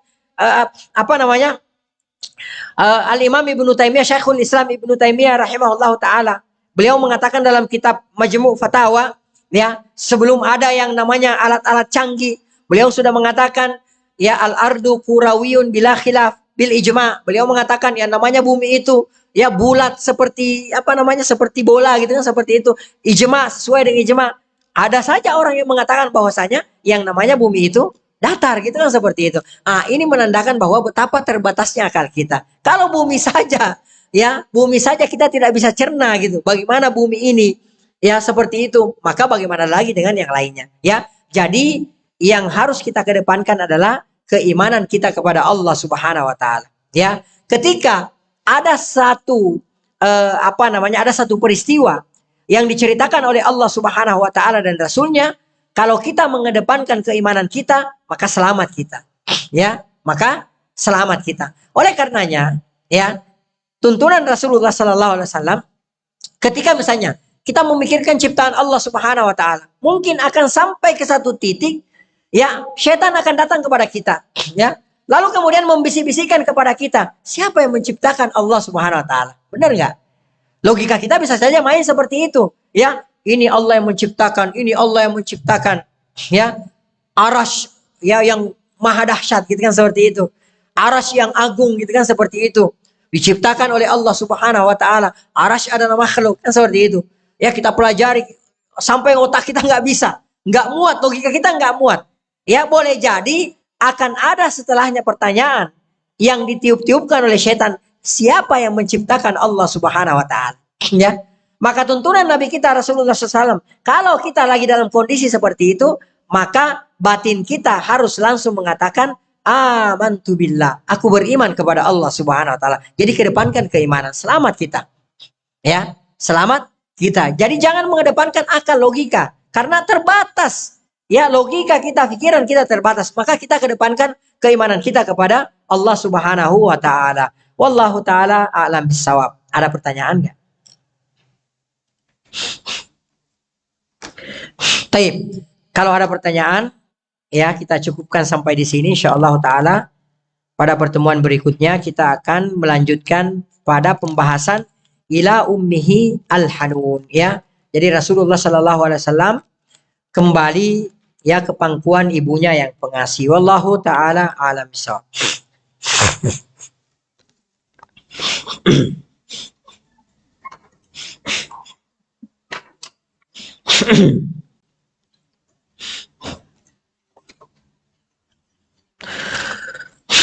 Taib. Ustaz, apa yang Assalamualaikum warahmatullahi wabarakatuh. Ustaz, Afwan izin bertanya. Apa yang dimaksud dengan didiklah anakmu sesuai dengan zamannya? Wallahu taala alam bisawab, ya. Kita tidak boleh pungkiri bahwa ada yang namanya perkembangan zaman. Ya, ada yang namanya perkembangan zaman. Jadi zaman dulu, betul kalau masalah kita bicara masalah zaman, yang namanya zaman itu akan berbeda-beda, ya. Dari zaman ke zaman itu akan berbeda-beda. Dari abad ke abad itu akan terus berbeda-beda. Akan tetapi, ya, yang namanya keimanan kepada Allah Subhanahu wa taala, yang namanya syariat Allah Subhanahu wa taala itu tidak berubah-ubah. Ya, Allah Subhanahu wa taala sudah menurunkan perintah, maka perintah tersebut tidak akan berubah bagaimanapun perubahan zaman. Allah Subhanahu wa taala menurunkan larangan, maka larangan tersebut tidak akan berubah bagaimanapun perkembangan zaman. Perintah Allah Subhanahu wa taala wajib untuk kita laksanakan, larangan Allah Subhanahu wa taala wajib kita untuk jauhi bagaimanapun ya zaman yang kita hadapi. Di tengah zaman apapun kita berada, maka yang namanya perintah dan larangan Allah Subhanahu wa taala tidak akan bisa berubah, ya. Jadi perintah dan larangan syariat kita ini tidak akan bisa dirubah oleh zaman. Yang ada syariat kita ini, ya, zaman kita ini yang harus mengikuti syariat.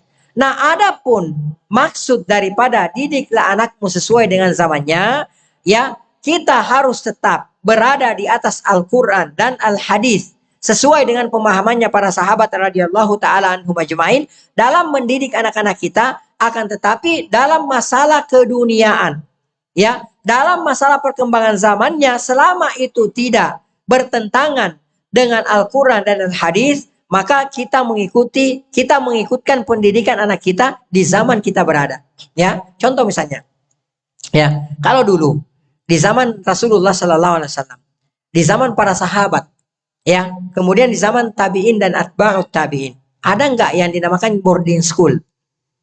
Ada nggak? Hah? Ada nggak? Nggak perlu, mereka nggak perlu boarding school.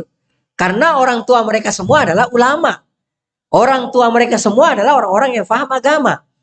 Adapun kita di zaman ini, ya, kita baru setengah tahun kemarin hijrah. Ya, kita baru setengah tahun kemarin hijrah. Ya, masalah sholat saja, sifat sholat saja, kita belum kuasai semua.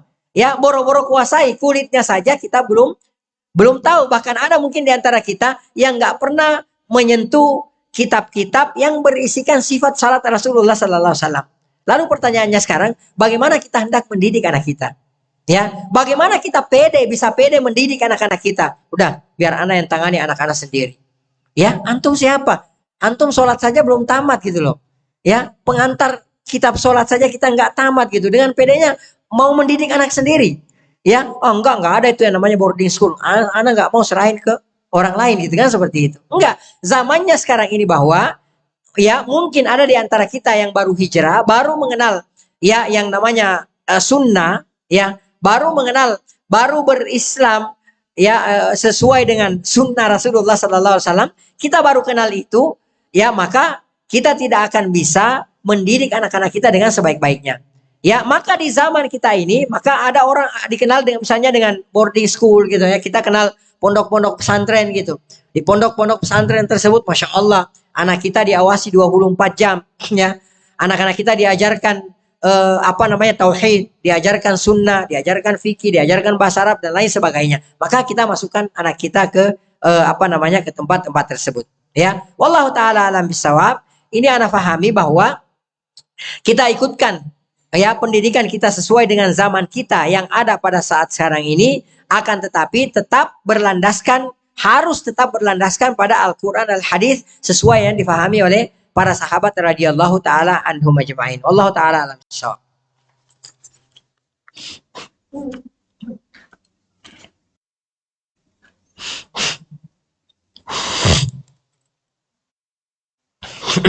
Assalamualaikum Ustaz. Mudah-mudahan Ustaz selalu dalam lindungan Allah wa iyyakum. Ustaz, yang dimaksud musik itu suara garpu dan sendok. Sementara suara garpu dan sendok. Sementara di dekat kita ada yang lapar, jadi katanya musik itu yang haram. Ana nggak ngerti suara garpu dan sendok. Ana nggak ngerti, ya.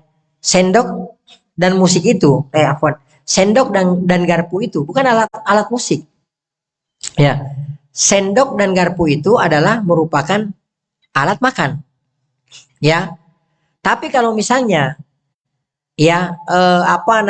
sendok dan garpu tersebut dipergunakan untuk bermain musik juga nggak boleh, ya, karena bisa saja kan drum, ya, misalnya ada seorang drummer misalnya, ya, dia mau main musik misalnya, tiba-tiba yang kayu-kayu itu sticknya ya hilang, ya, cuma ada sendok dan dia bisa mainkan itu, ya. Maka ini nggak boleh dia mainkan sendok tersebut untuk untuk bermain musik. Karena apa? Peruntukan sendok tersebut bukan untuk bukan untuk bermain musik, ya. Asalnya hukum asalnya sendok itu boleh apa enggak? Ya boleh lah, sama dengan pisau kan, ya, sama dengan pisau gitu. Antum jual pisau misalnya, ya, antum jual pisau, apakah setiap orang yang mau datang beli pisau ke antum tanya, sebentar, ini buat apa pisau? Ya, bukan buat nusuk orang kan, enggak kan, ya. Nah, asal daripada pisau itu buat kemaslahatan gitu loh, ya, buat motong daging, buat motong sayur dan segala macamnya. Sama dengan sendok tersebut. Jadi bukan ana nggak paham ya, tapi ana coba menjelaskan bahwa yang sendok itu nggak terlarang. Hukum asal sendok itu boleh. Yang nggak boleh kalau antum pakai buat bermain musik, ya, yang menghasilkan suara-suara musik kan, seperti itu. Yaitu tadi antum jadikan sebagai stick, ya, buat antum ambil. Ini kan bisa nih, mohon maaf ya, ana contohkan. Ini contohnya sendok misalnya, ya, ada anak kecil misalnya suruh nyanyi ini, dia pakai sendok misalnya, ya. Nah, ini nggak boleh, itu seperti itu, ya, karena dia bermain musik gitu, mengiringi nyanyian temannya tersebut dengan suara-suara musik, ya, seperti itu. Wallahu taala alam bisawab. Ya, jadi tidak boleh, ya, tidak boleh kita bermain musik itu kan, seperti itu, ya, tidak boleh menghasilkan, ya, suara-suara, ya, musik gitu kan, seperti itu yang dilarang oleh agama kita. Wallahu taala alam bisawab, ya. Dan alat-alat yang dipakai untuk bermain musik itu juga tidak diperbolehkan, ya, tidak diperbolehkan. Kalau sendok asalnya boleh, tapi antum dilarang untuk mempergunakan sendok tersebut untuk bermain musik. Pisau, hukum asalnya antum boleh, ya, boleh memakai pisau untuk motong ini, motong itu, motong daging, ya, tapi tidak boleh untuk mencelakai orang lain. Allah taala alam bissawab. Nah, ya, duf, ya. Duf itu ya bukan, ya, yang dimaksudkan dengan duf yang di zaman Rasulullah SAW yang diperbolehkan itu, ya, itu bentuknya sepipi gitu ya. Bukan kayak sekarang yang ukurannya 2 kali 3 meter gitu loh. Ya. Dan itu pun hanya diperbolehkan pada hari-hari tertentu saja. Ya, pada saat momen-momen tertentu saja. Kayak duf misalnya. Kapan diperbolehkan? Itu diperbolehkan ketika misalnya ada acara, jadi ada walimah misalnya. Ya, ada yang menikah misalnya. Ya, pada saat itu momen seperti itu diperbolehkan. Ya, itu pun, ya, yang diperbolehkan, ya, hanya untuk yang menyanyi itu adalah anak-anak wanita anak-anak kecil. Ya, seperti itu. Allah taala alam bisawab, ya. Itu dibatasi. Itu hanya pada momen-momen tertentu saja. Ya, adapun pada momen-momen lainnya Allah taala alam bisawab itu tidak diperbolehkan. Nah, taib.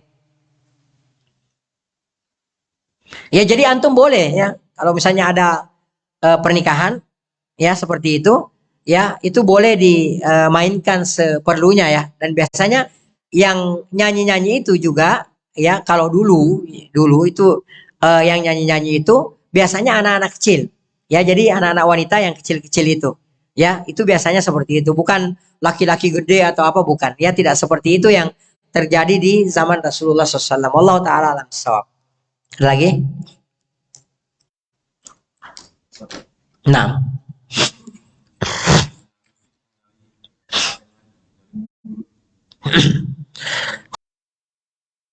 taib. Ada ulama yang juga tidak membolehkan. Ya, karena ini juga apa namanya, termasuk bagian dari apa? Ya, dari musik gitu kan, seperti itu. Ya. Jadi wallahu taala alam bisawab, sebaiknya dihindari. Ya. Sebaiknya dihindari. Syair-syair ya, kayak nasyid ya kalau orang bilang sekarang, ya. Itu juga ulama kita ya asalnya boleh, asalnya boleh. Akan tetapi ya tidak boleh berlebihan, seperlunya saja. Ya, jadi jangan setiap saat nasyid gitu kan, seperti itu. Ya, setiap saat nasyid nasyid nasyid, jangan. Ya, karena apa namanya, kalau bicara masalah hukum asalnya boleh-boleh saja. Ya, kita menyanyikan bernasyid ya, kalau kayak sekarang orang-orang tanpa diiringi dengan suara-suara musik, dengan apa tadi, alat-alat seperti itu. Ya, suara-suara seperti itu silakan saja. Akan tetapi tidak boleh terus-menerus dilakukan. Sedikit-sedikit nasyid, sedikit-sedikit nasyid.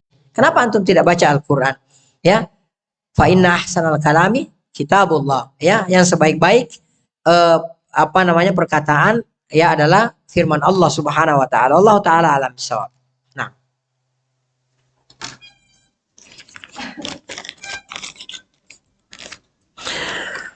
tidak ada. Kalau sudah tidak ada, alhamdulillah kita cukupkan di sini, sampai di sini. Mohon maaf jika ada yang salah atau ada yang keliru. Yang salah dan yang keliru itu murni dari anak pribadi, dari syaitan dan dari lemahnya ilmu. Yang benar itu semua datangnya dari Allah Subhanahu wa taala. Apa yang salah, apa yang keliru dari penyampaian anak tadi, Allah dan Rasulnya berlepas diri dari kesalahan dan kekeliruan tersebut. Naktafi bihadzal qadar wa nakhtatim bi subhanakallahumma bihamdik nasyhadu an la ilaha illa anta nastaghfiruka wa natubu ilaik. Hadanallahu ayyakum. Wassallallahu ala nabiyina Muhammad wa ala alihi wa sahbihi ajma'in wa akhir da'wana alhamdulillahi rabbil alamin. Assalamualaikum warahmatullahi wabarakatuh.